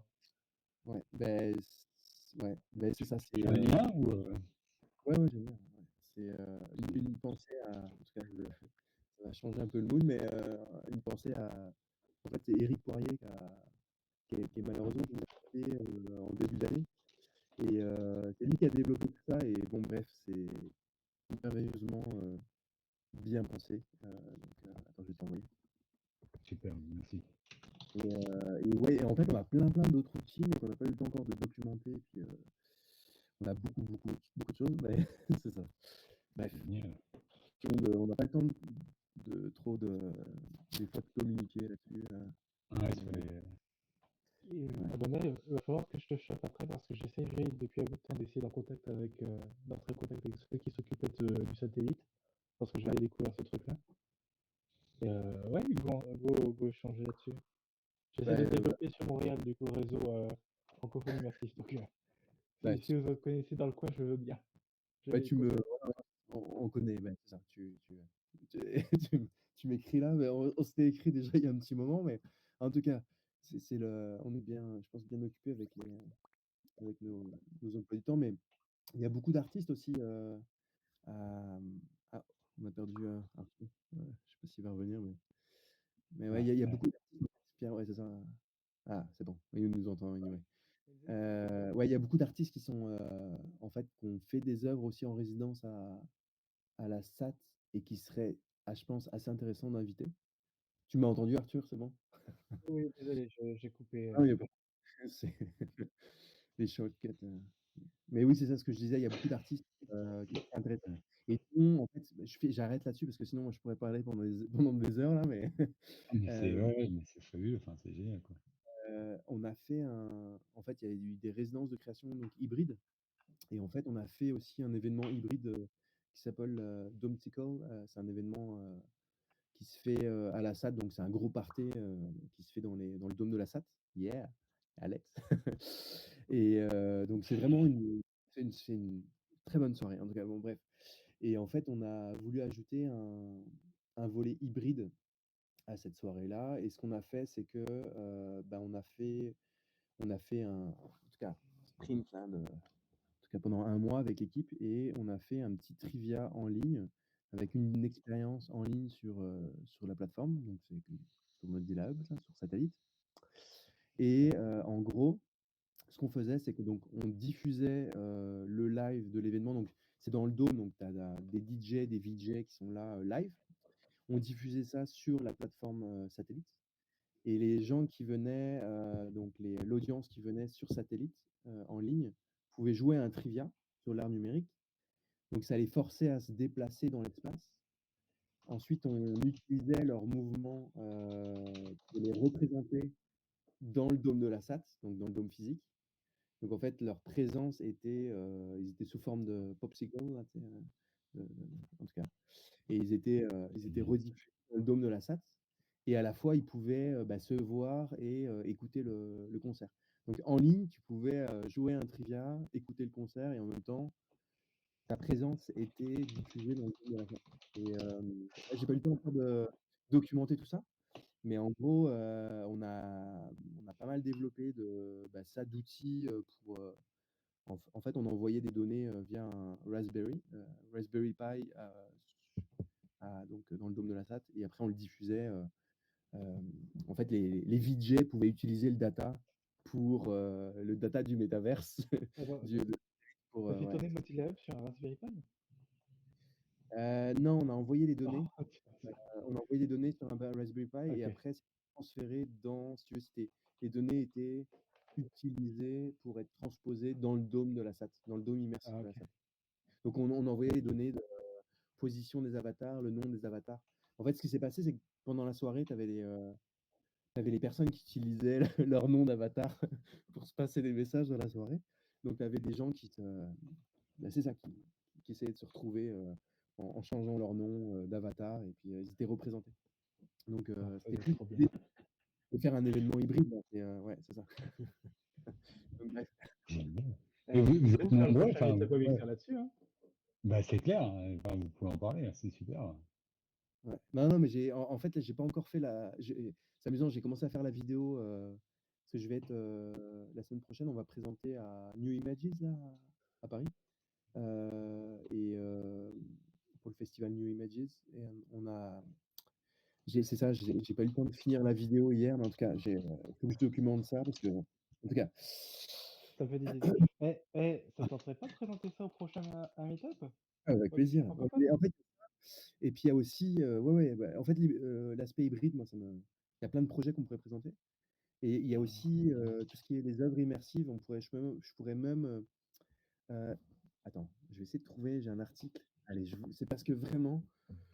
Attends, il y a un article qui vient de sortir. Je vais regarder si je peux le partager. Euh, je pense que oui, il n'y a pas de problème. Mais, où est-ce que c'est? En tout cas, je vais regarder si je le retrouve, mais on a fait une résidence artistique avec, avec en fait des Mirao Seta. Et, et en fait, c'est un collectif, en fait, ils sont trois. Et ils viennent de documenter en fait un autre projet qui est aussi pertinent et je pense que ça lui ferait plaisir de participer aussi pour présenter ce projet-là qui est assez exceptionnel. En fait, bon, allez, vas-y, on a le temps, c'est bon, je peux continuer là. Ouais, ouais, c'est nickel, hein. Il faut me couper, hein, tu peux, Ah non, Arthur, t'inquiète. tu me mutes si tu, tu me corriges. De toute façon, là, on est sur la phase discussion libre, où tout le monde peut apporter ses sujets, donc c'est avec plaisir que tu présentes ça. Cool. Donc, en fait, ce qu'ils ont fait, c'est que c'est des artistes donc trois artistes qui sont basés donc il y en a un qui est en Asie, un autre qui est aux États-Unis et un autre qui est à Montréal, Verao qui est à Montréal. Et ils font de la lutherie, ils font de la lutherie pas seulement, là, mais ils ont des instruments de musique numériques. Donc ils ont voilà, ils font un travail de lutherie aussi numérique. Et ils ont fait un concert, donc on a fait un concert lors de leur résidence, un concert live. Et donc ils envoyaient des données sur la plateforme satellite. Et sur la plateforme satellite, il y avait un moteur en fait, un moteur qui crée alors là, moi, je suis pas technique, hein, donc m'en voulez pas, mais qui générait le son. Et en fait, ce qui s'est passé, c'est qu'on avait donc 3 artistes à travers le monde qui étaient dans des lieux physiques, qui jouaient vraiment dans un lieu physique. Le son était généré sur la plateforme satellite, et ensuite le son était rediffusé dans les espaces. Et donc à Montréal, ce qu'on avait, c'est qu'on avait C'est trop bien. ouais, c'est Il fou. faut avoir une bonne latence réseau. Et maintenant, parce que le son est généré, on envoie des données. Ah, vous faites avec du MIDI? C'est ça? Ouais, c'est ça, on envoie des données, donc il y a la latence, il y en a un petit peu, mais il y a des petits enjeux, mais en fait pas tant parce que, en tout cas, Mirao pourrait vraiment expliquer plus ça parce que c'est lui qui jouait là. Mais Ah en vite, gros, vu que on envoie des données, c'est quand même, il y a peu de latence et en fait le son en fait ce qui va se passer, c'est que c'est pas forcément chaque client qui va recevoir les mêmes, les mêmes informations et générer les mêmes sons, donc ça peut être un petit s'adapter un petit peu. Bon, il va y avoir des adaptations qui se font. Mais ce qui est excellent, c'est qu'en fait, on avait donc, par exemple, on avait les jeux, les, euh, les musiciens qui jouaient, et puis on avait une rediffusion en fait qui se faisait de satellite, donc de la plateforme qui se faisait en ligne. Donc on avait comme une mise en abîme complète de l'instrument et en mode des musiciens. Et c'était assez cool, ouais, c'est ça. Donc bref, ça c'est un autre projet, Arthur, qu'on pourrait aussi présenter. Il y a plein de choses, en tout cas. Mais ouais, Ben, il y on a se beaucoup planifie, des meet-up pour ça va être bien, avec plaisir. plaisir. Mmh. Et du coup, pour revenir sur ta question, Pierre, je crois que c'était, Ouais, comment est-ce qu'on est entré dans le web immersif? C'est ça? ouais, ouais, ouais, exact, Merde, ouais. si vous avez des astuces ou des trucs, enfin des ressources, enfin ouais, moi, je vais peut-être fouiller, enfin j'ai fouillé le Ouais. serveur, mais c'est vrai que j'aimerais bien, parce que en fait, j'aimerais bien aller vite Je t'avoue que pour pour commencer, apprendre ces choses. Ouais, il y a peut-être des pistes. Alors moi, mon background, par exemple, j'ai un background de développeur web. ouais, Avec Isaac que tu vois là, on a été dans la même formation. C'était une formation où on faisait du marketing, du SEO, du développement web, production ouais, audiovisuelle, pas mal de petites choses. Et sur la fin, moi, j'étais parti pour un semestre au Canada. Justement, tout est lié au Canada. Et c'était sur Matane en Gaspésie. Et il y avait un cégep, il y avait un partenariat avec l'école. Et c'est là que j'ai découvert qu'on pouvait faire de la 3D et de la réalité virtuelle avec A-Frame. ouais. Alors, ce qui est sympa avec A-Frame, c'est que en fait, tu vas utiliser le markup HTML pour définir ta Ouais, scène 3D. j'ai Donc, vu, ouais, j'ai entrevu, ouais, ouais. bah, pour moi, c'était le point de départ idéal pour vraiment commencer là-dedans. Après, tu peux évoluer, tu peux partir Encore sur la. aujourd'hui, ouais, tu dirais iframe en première Bah, intention c'est bien pour peut-être? débuter. Par contre, il faut réfléchir à 2 fois sur la prod parce que pour aller vraiment plus loin, tu vas rencontrer des problèmes, tu vas rencontrer des limitations. Après, c'est pas une mauvaise truc, c'est juste que si vraiment tu veux aller plus loin, tu vas rencontrer dans des problèmes de performance. Par exemple, Ouais, ici, on est sur Mozilla Hub. Mozilla Hub utilise A-Frame et ReactXR. Et qui utilise derrière 3JS, enfin, de ce que j'ai c'est ça, compris en stack technique. Ouais. exactement. Et là, ils sont en train d'évoluer pour légèrement, enfin, pour s'éloigner d'A-Frame sur l'aspect technique. Alors déjà, ils ont leur propre fork d'A-Frame pour eux faire des optimisations. Et en plus, ils Mozilla, vont ok. essayer de partir Ouais. sur d'autres choses. Après, là, tout à l'heure, l'implémentation de Babylon.js, le nombre de solutions techniques pour faire de la 3D et de la VR sur web est assez large. Donc, tu peux Ouais. partir sur A-Frame pour déjà te faire la main sur la 3D temps réel et prendre 2-3 tricks sur 3JS, Babylon.js, expérimenter avec ça. C'est un peu Ouais. de départ. Tu as utilisé Unity, du coup, vous connaissez Unity peut-être? Alors, tu peux utiliser Unity, cependant, pour vraiment produire des. Alors, pour jouer, franchement, tu peux faire pas mal de choses avec. Pour faire des sites WebXR, tu vas rencontrer quelques freins. Ça va être surtout au niveau de l'export parce que Unity, c'est du C# et il va recompiler plusieurs fois le code pour avoir un truc qui tourne sur le web. En plus Ouais. d'embarquer pas mal de packages qui sont lourds et que tu embarques, qui sont liés Ouais, par défaut. au Ouais. développement natif. Donc, ça va être peut-être possible, mais il y a aussi une autre possibilité d'utiliser Unity, c'est d'avoir un export vers Babylon.js ou 3JS. Par exemple, ce que va faire cet exporteur, c'est qu'il va analyser ta scène, il va pas prendre tes scripts, mais il va reconvertir ta scène en expérience Babylon.js ou 3JS. Ah ouais, Donc ça, c'est open c'est pas source. mal Donc, ça. tu vas mettre ta scène avec l'éditeur 3D de Unity et après partir pour apprendre un peu de code avec Babylon.js. C'est une solution. Ok, ouais. Et toi, tu as travaillé sur Babylon et 3JS, les deux ou Ben, là, actuellement, je travaille sur du Mozilla Custom, donc on est toujours sur de l'iframe. Mais j'ai un projet Unity. Alors, on a pas sur Unity parce qu'on a des problèmes, des contraintes en termes de design, où on veut vraiment donner un maximum de pouvoir aux designers pour faire en sorte que l'expérience soit la meilleure possible. Et dans un premier temps, on va faire un build WebXR, mais dans un second temps, on va se tourner plus vers un export vers Babylon.js ou 3JS. D'accord. Et je pense Là, tu viens de propriétaire pour l'instant. Tu as dit quoi? Pardon, excuse-moi, je t'ai coupé. Il y a une entreprise qui fait un export 3JS qui s'appelle Needletool. Il est super intéressant en termes de fonctionnalité, mais c'est une solution propriétaire. Alors que l'export Babylon.js va être plus c'est une solution open source. Donc c'est Ok, là où ouais. l'autre, euh, c'est à choisir encore. Là, tu viens de parler d'un custom Mozilla Hub, si je mets, parce que j'étais en train justement de regarder, parce qu'en fait, j'ai un autre projet avec XR Pédagogie, donc une entreprise de ma femme, qui souhaite en fait utiliser une solution Mozilla Hub avec des élèves gabonais, Ouais. pour que les élèves gabonais en fait puissent créer des musées, enfin, qu'ils puissent créer leur propre monde en utilisant donc le WebXR, en utilisant Mozilla Hub en première intention, enfin, quelque chose qui soit relativement accessible. Et je suis justement en train d'essayer de voir pour déployer peut-être soit une solution sur AWS, tu dois peut-être connaître. Ouais. Ah oui. Enfin, ouais, bah voilà, du coup, ouais. Mais bon, idéalement, bon, j'étais en train de regarder aussi le self-hosted, enfin comment on appelle ça, de Ouais, l'auto-héberger. c'est Et pas, c'est pas facile celle-là. Alors, ouais. il y a plusieurs approches que je vais prendre. Il y a celle, par exemple, qu'avait fait Gwendal pour le satellite, où là, ce qu'ils vont juste, alors tu me dis si je me trompe en termes de résumé, Gwendal, c'est ce qu'ils vont faire, c'est qu'ils vont laisser le code source tranquille, mais ils vont créer un client, donc un serveur web qui va choper le code source et il va y injecter ses propres fonctionnalités. Bon, c'est relativement technique à mettre en place, mais ça rend le code beaucoup plus facile à maintenir sur le long terme. Donc ça peut être une piste. L'autre option, c'est of course, enfin, pardon, of course. Évidemment, Mozilla est 100% open source, donc ouais, tu peux faire des choses. Alors que je sais que pour mon employeur, Aptero, on a fait du self-hosted vraiment en local, c'est-à-dire coupé d'internet. On avait un projet Ouais. où il y avait des grosses contraintes de sécurité, mais c'était vraiment pas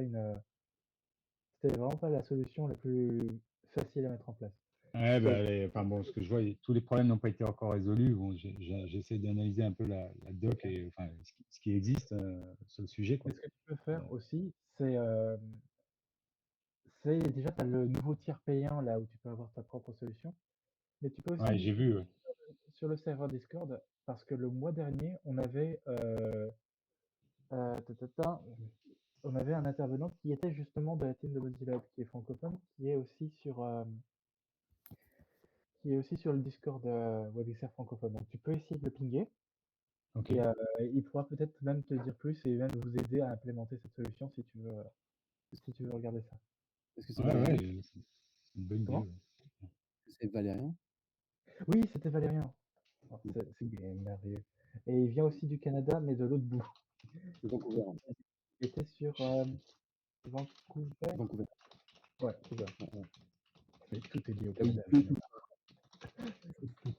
finalement. Ouais, c'est vrai que c'est super. Et du coup, tu verras sur YouTube, il y aura évidemment la rediff de ce meetup-là, mais tu verras aussi la rediff du meetup précédent avec Valérian si tu veux avoir son point de vue et son expérience. Et en même temps, pour ce Ok. meetup-là, il y avait aussi Fabien Benetou qui fait partie du Parlement européen, qui présentait Ouais. deux, trois prototypes super intéressants. Ok. En plus, ça me parle. Le nom me dit particulièrement quelque chose. Ouais. Ouais, ouais. Et alors, j'ai une autre question parce que tu viens du Vas-y. développement web, mais les shaders et tout ça, enfin, Alors, est-ce- c'est pas le milieu, hein. C'est clairement pas le milieu où tu apprends ce genre de choses-là. ouais, Après, de toute ouais. façon, je me suis je me suis professionnalisé, j'ai fait un master en XR, donc j'ai pu Ouais, revoir un ok. peu les. Mais des solutions comme ce que fait Babylon.js avec un éditeur de graphes, avec une bonne documentation, je pense que c'est la meilleure façon parce que dans le master, nous, on avait appris à faire des shaders, mais c'était vraiment du code de très bas niveau pour aller. Disons qu'en termes de création d'expérience, il vaut mieux utiliser un mode éditeur qui est plus visuel et qui te facilite grandement la tâche plutôt que de Ouais. faire toi-même ton code bas niveau. Que de Après, réinventer là où. c'est Ouais. ça. Et sinon, tu peux regarder, il y a ShaderFrog qui est un site web où tout le monde poste du code de shader. Ça peut être aussi une idée. ShaderFrog, alors, Ok. je cherche ça.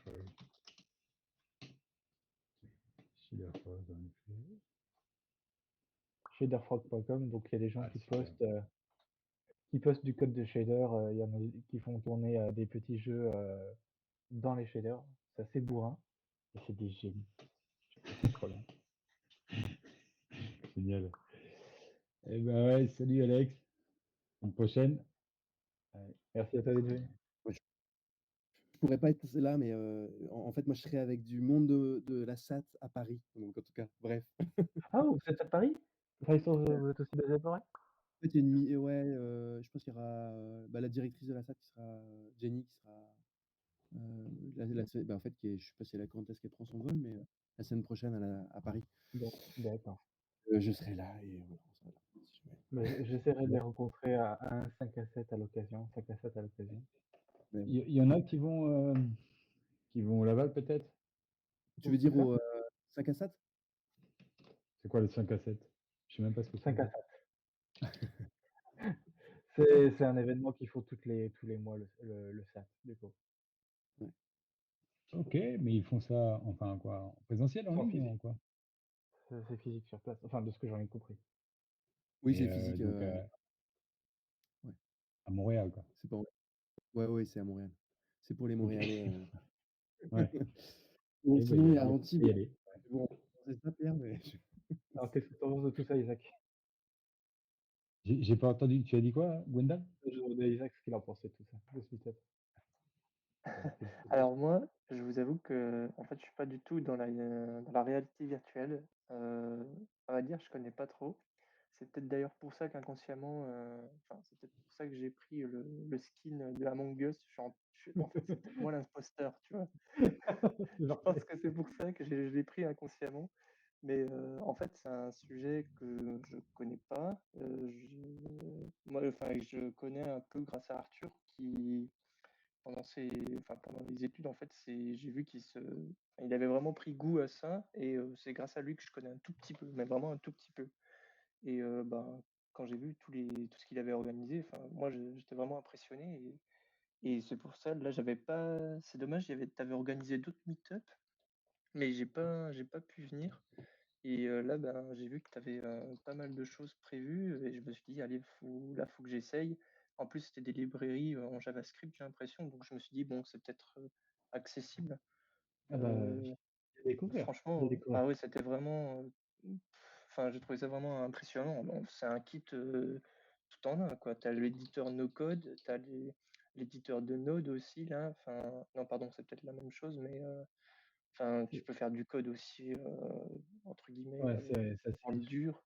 Et ouais, ouais, voilà, c'est assez riche.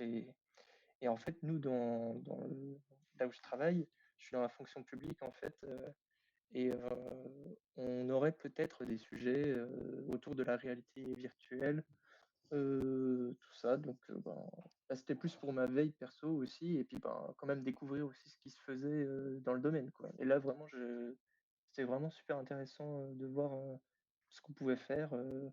La démo de Babylon JS, c'était top. Et puis, il y avait aussi donc, le street art avec donc les arts et toutes les autres technos. Là. Enfin, franchement, c'est impressionnant, quoi. Je ne pensais pas qu'on pouvait faire autant. Donc, bah, en tout cas, je reviendrai, à mon avis, souvent. Parce que c'est. Ah bah, avec plaisir.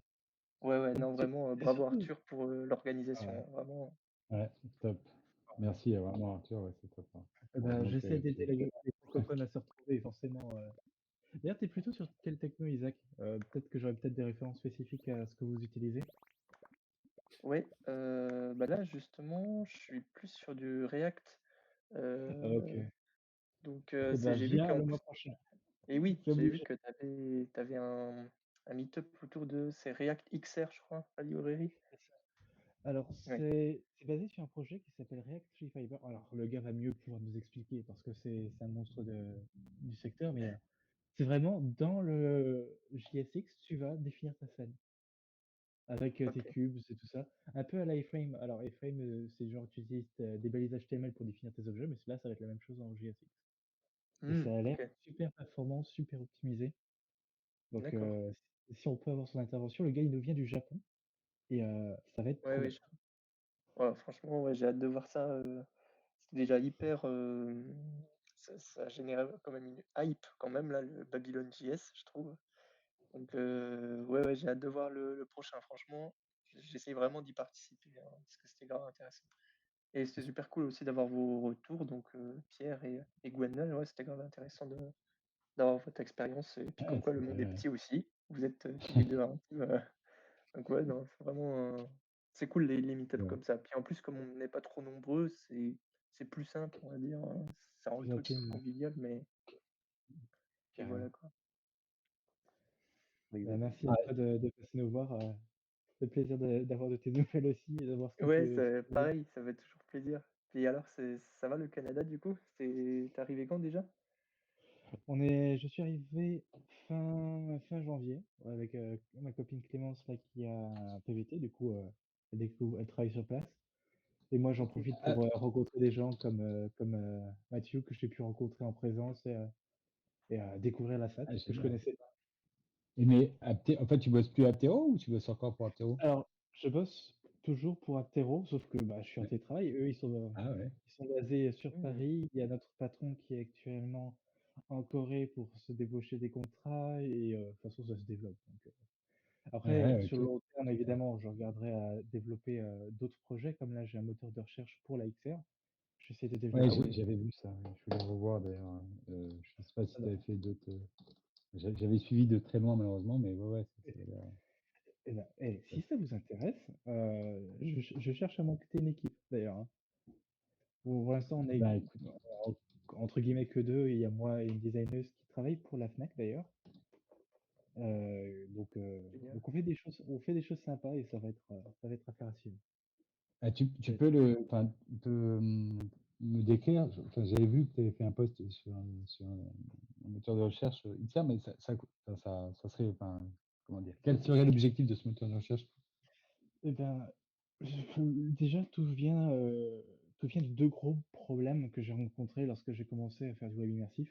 Le premier problème, c'est que comme on est sur du WebGL, du 3JS, eh ben, ni Google, ni Bing, ni tout autre moteur de recherche ne sont capables d'indexer une expérience immersive. C'est-à-dire que là, tu vois les panneaux, les images qu'on voit autour de nous, Ouais, aucun moteur de recherche n'est capable de les voir, de les percevoir.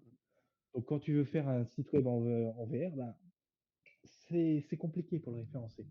La Hmm. solution, c'est de passer par des agrégateurs de contenu qui vont être des sites où tu vas poster tes liens, mais c'est pas non plus l'idéal, quoi. Il faut que ce soit naturel, faut que ce soit organique en termes de SEO. Et le deuxième point, c'est que bah, la navigation en XR, c'est-à-dire quand tu es dans le casque et que tu veux naviguer d'un site web à l'autre, c'est vraiment pas simple, quoi. C'est-à-dire tu es limité à ouais, une petite fenêtre, toute petite fenêtre, bon, entre guillemets, toute petite fenêtre, elle est bien en face de toi, elle occupe tout ton champ de vision, mais ça reste une seule fenêtre, alors que tu es dans un espace où tu as 360 degrés de mouvement. Tu es plus sur un ordinateur avec ton écran en 1080 et tu peux aller beaucoup plus loin en termes de productivité. Donc l'idée, c'est d'être plus productif. Par exemple, un exemple que j'aime bien mentionner, c'est par exemple ma copine, quand elle était en études d'histoire, elle avait plein de références autour d'elle, plein de recherches de bouquins. Et moi, ce que j'ai imaginé pour elle, c'est de pouvoir avoir tes documents tout autour de toi et de pouvoir faire du brainstorming, de la recherche, tout en ayant un player YouTube à côté qui va te faire de la Lofi, par exemple, pour pouvoir être productif. Ou alors imaginer les meetings, avoir tous tes panels d'informations autour de toi et pouvoir faire du brainstorming et de la recherche tout en étant immergé. Ce serait l'idéal, quoi. ouais, tout à fait. Ouais. Hmm. Ouais. En Ok, plus, ouais. j'explore aussi, j'ai été en contact avec les différents moteurs, les différents, pardon, navigateurs. Donc, les navigateurs, ça va être surtout Meta Browser, le navigateur du casque Meta. Il y a aussi un nouveau là qui a été lancé qui s'appelle Wolvik. Donc, ça se développe. J'ai été en contact avec eux. Ils sont intéressés pour en faire du moteur de recherche, le moteur de recherche par défaut. Et, euh, et le business Parce model est que assez clair.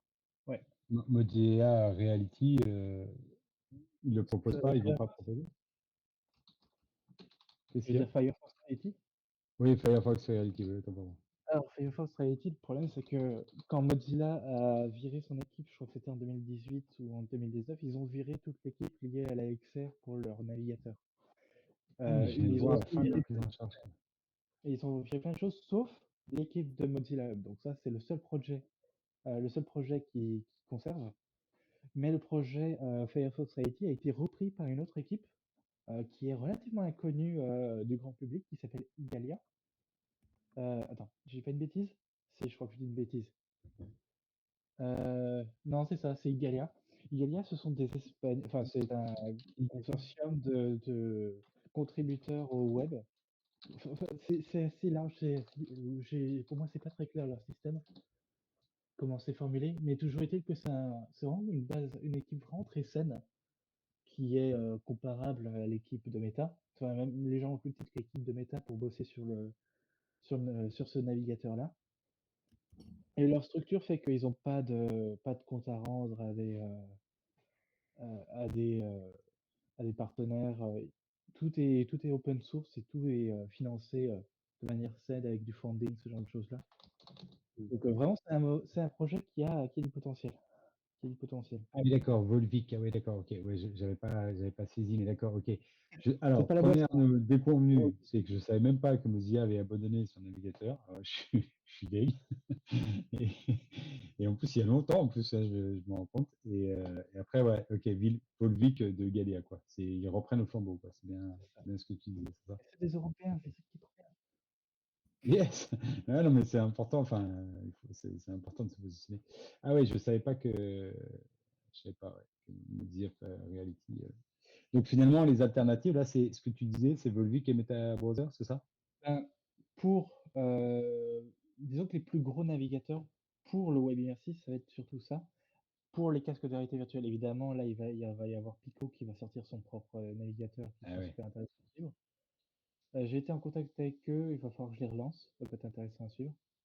Évidemment, il y a aussi tout ce qui est réalité augmentée, où là, j'aurais peut-être un peu plus de mal à voir ce que je peux apporter de plus que Google Lens, qui est vraiment déjà bien présent en termes de fonctionnalité. Ouais, mais c'est Google, quoi. Enfin, C'est Google. non, mais c'est vrai parce que Google, bon, il peut ne pas bénéficier d'une bonne image. Deux, enfin, Google, moi, je m'en méfie maintenant parce que, en fait, il a arrêté pas mal de projets. En fait, bon, enfin, il est Ouais. pas, voilà, il est pas toujours 100% fiable. Alors, c'est sûr, ils ont une force de production extraordinaire, mais bon, ouais, enfin, bon, voilà. Ouais. Donc, Babel.js, enfin pardon, Mozilla Hub, si tu veux, c'est au moins c'est une base, t'es sûr qu'ils vont continuer avec.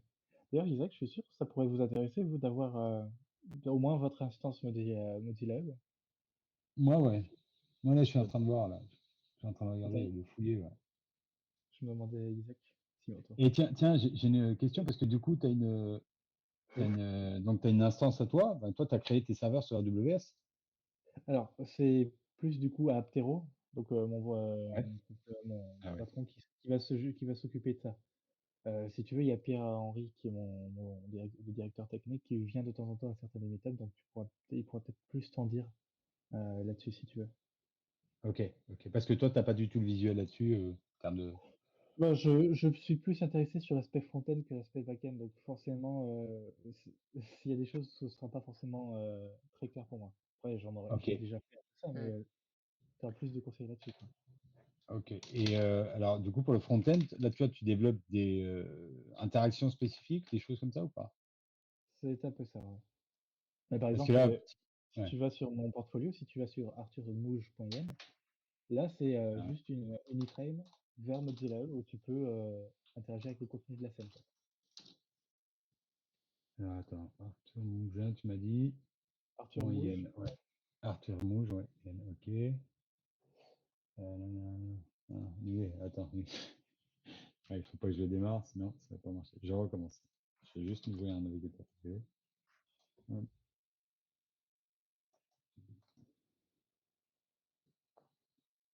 c'est Hop. des- Pour pas qu'il me déconnecte de l'espace. Sinon.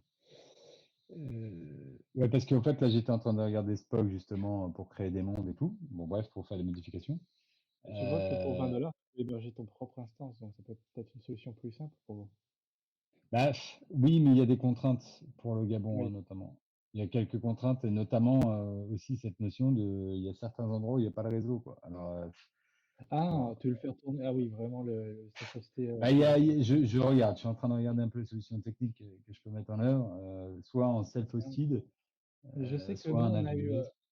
on a un projet qui peut-être pourrait t'intéresser, c'est qu'on a eu un client qui voulait absolument que Mozilla Hub tourne en local, dans un réseau fermé. Donc, Ouais, si tu veux, je pourrais te mettre en contact avec Aptero. Mais bon, là, ah ça ouais, va être une solution qui vont te facturer, par contre.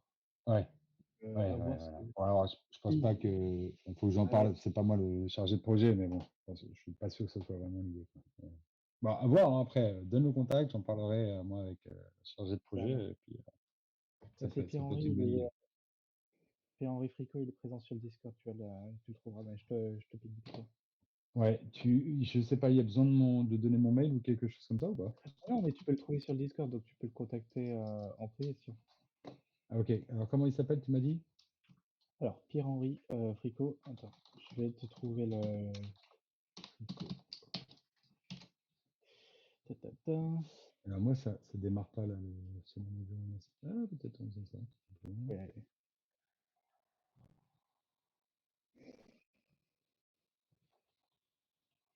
Et Isaac, si vous avez des projets, franchement, ou projets verts, ce serait un plaisir de t'aider là-dessus d'une façon ou d'une autre. Ah ouais, c'est grâce à toi, Arthur. Mais en tout cas, j'ai écouté votre discussion du coup, et je crois que tu me demandais si Mozilla Hub, ça nous a intéressé. Euh, Ouais. Mais en fait, ouais, je crois qu'il y aura peut-être un peu la même problématique que le client dont tu as parlé là. C'est que nous, on est sur un réseau fermé et c'est très très compliqué de faire Le un client, truc. c'est l'aéroport de Paris, donc Comment tu dis, pardon? le client en question, c'était les aéroports de Paris. Ah oui, oui, d'accord, ouais. Vaut mieux Ils peut-être avaient fermer. leur programme. Ouais, vaut mieux Ils peut-être un nous peu avaient fermer le réseau. Enfin, pour eux, c'est clair. et du coup, Balou, c'est. Ah, pardon, tu voulais parler peut-être, Pierre. Non, vas-y, continue, Isaac. Après, parce qu'en fait, ouais, tu disais que tu étais dans la fonction publique, mais si c'est pas indiscret, bien évidemment, tu fais quoi si c'est pas Ouais, en indiscret? fait, bah moi je suis développeur web du coup. Donc j'ai fait la même. Arthur l'a dit tout à l'heure, on a fait la même formation. On a fait un IUT, non, pardon, un DUT MMI. Et après, moi Mhm. j'ai enchaîné sur une licence pro de web design. Puis après, je me suis spécialisé dans le dev web et le dev d'appli mobile. D'accord. Et du coup, ben là, dans la fonction publique, ben, je fais du développement web principalement. Je fais pas mal de back-end aussi. Donc, tout à l'heure, Arthur, tu parlais, tu n'étais pas trop sur le sujet de back.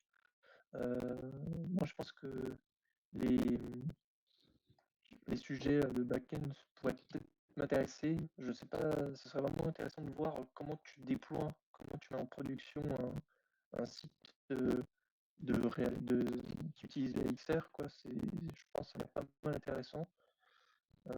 J'utilise pas mal Docker aussi, donc je sais pas si je peux être utile peut-être sur 2-3 sujets à ce niveau-là, si tu dis que tu t'en fais pas. Enfin, voilà, enfin, en termes de mes compétences, moi c'est plutôt full stack, donc dev web, mise en production de projets de site web, avec la configuration serveur, tout ça, les routes, la sécurité, machin comme ça. Et franchement, comment tu dis, Arthur? Au plaisir. Alors, Ouais, juste au niveau de du self-hosting, la plupart des expériences web XR, la seule contrainte que tu as, ça va être d'être en HTTPS. Ça va être le seul truc. ah oui, bah de Si toute tu façon, veux Ouais. sur notre réseau, de toute façon, nous, on sera obligé d'être en HTTPS. Donc, Tu bosses pour qui dans la fonction oui, publique? oui, je travaille au ministère des Armées en France. Ah, ok, ouais. je t'occupe J'ai de avant. Ok, bon, ça marche. Ouais, Ok, donc donc, forcément, le réseau est fermé, quoi. ouais. L'intranet, ouais. Oui, D'accord. qu'on appelle intranet. je fais ça l'enregistrement. Ça marche. Ok, Ouais, pas de pas grave, souci. pas de souci. Mais ouais, c'est surtout que Mozilla, c'est comme ils sont 100% sur AWS, forcément, faut un rapport local. Ça peut Ah aussi oui, être un peu compliqué à l'heure. d'accord. Il y a du monde qui travaille sur le sujet. Là. Je suivais quelques pistes, quelques GitHub. Il y a apparemment eu des avancées intéressantes. Moi, je suis mettre la main dedans, mais bon, apparemment, il y a des problèmes qui ont été résolus déjà. Donc, ils arrivent quand même à faire des choses. Après, c'est pas. Tout n'est pas fait, quoi. D'accord. C'est en termes de déploiement en self-hosting, Ouais. c'est ça que tu veux dire? Ok, Bon, bon, c'est cool. c'est festif. Donc, non, alors, je sais pas si j'ai trouvé la ressource, je peux te la partager, j'ai trouvé quelque chose. Parce qu'en fait, Je vais devoir me sauver perso. Ouais, bah, c'est pareil, ouais. Je vais te voir ouais, aussi. il est un peu tard en France. J'avoue, 23h. Courage. C'est le début de l'année, c'est tout. Non, Voilà. je rigole. Merci à vous tous d'être venus. C'est à toi Et on se surtout. revoit sur Discord. Ouais, carrément. Ouais, clairement. Tiens, Ok. je t'ai envoyé en LP les contacts enfin le Discord du coup de mon boss. J'ai vu ta queue. Superbe, ok. Je Je te remercie, ouais. Superbe. Je te remercie. Merci beaucoup pour ça. Ouais, merci à vous en tout cas. Merci. Allez. Ouais. Et puis, bah, au plaisir alors, hein, messieurs. C'était super Ouais. instructif. Ouais, Ah, au plaisir, super. exactement.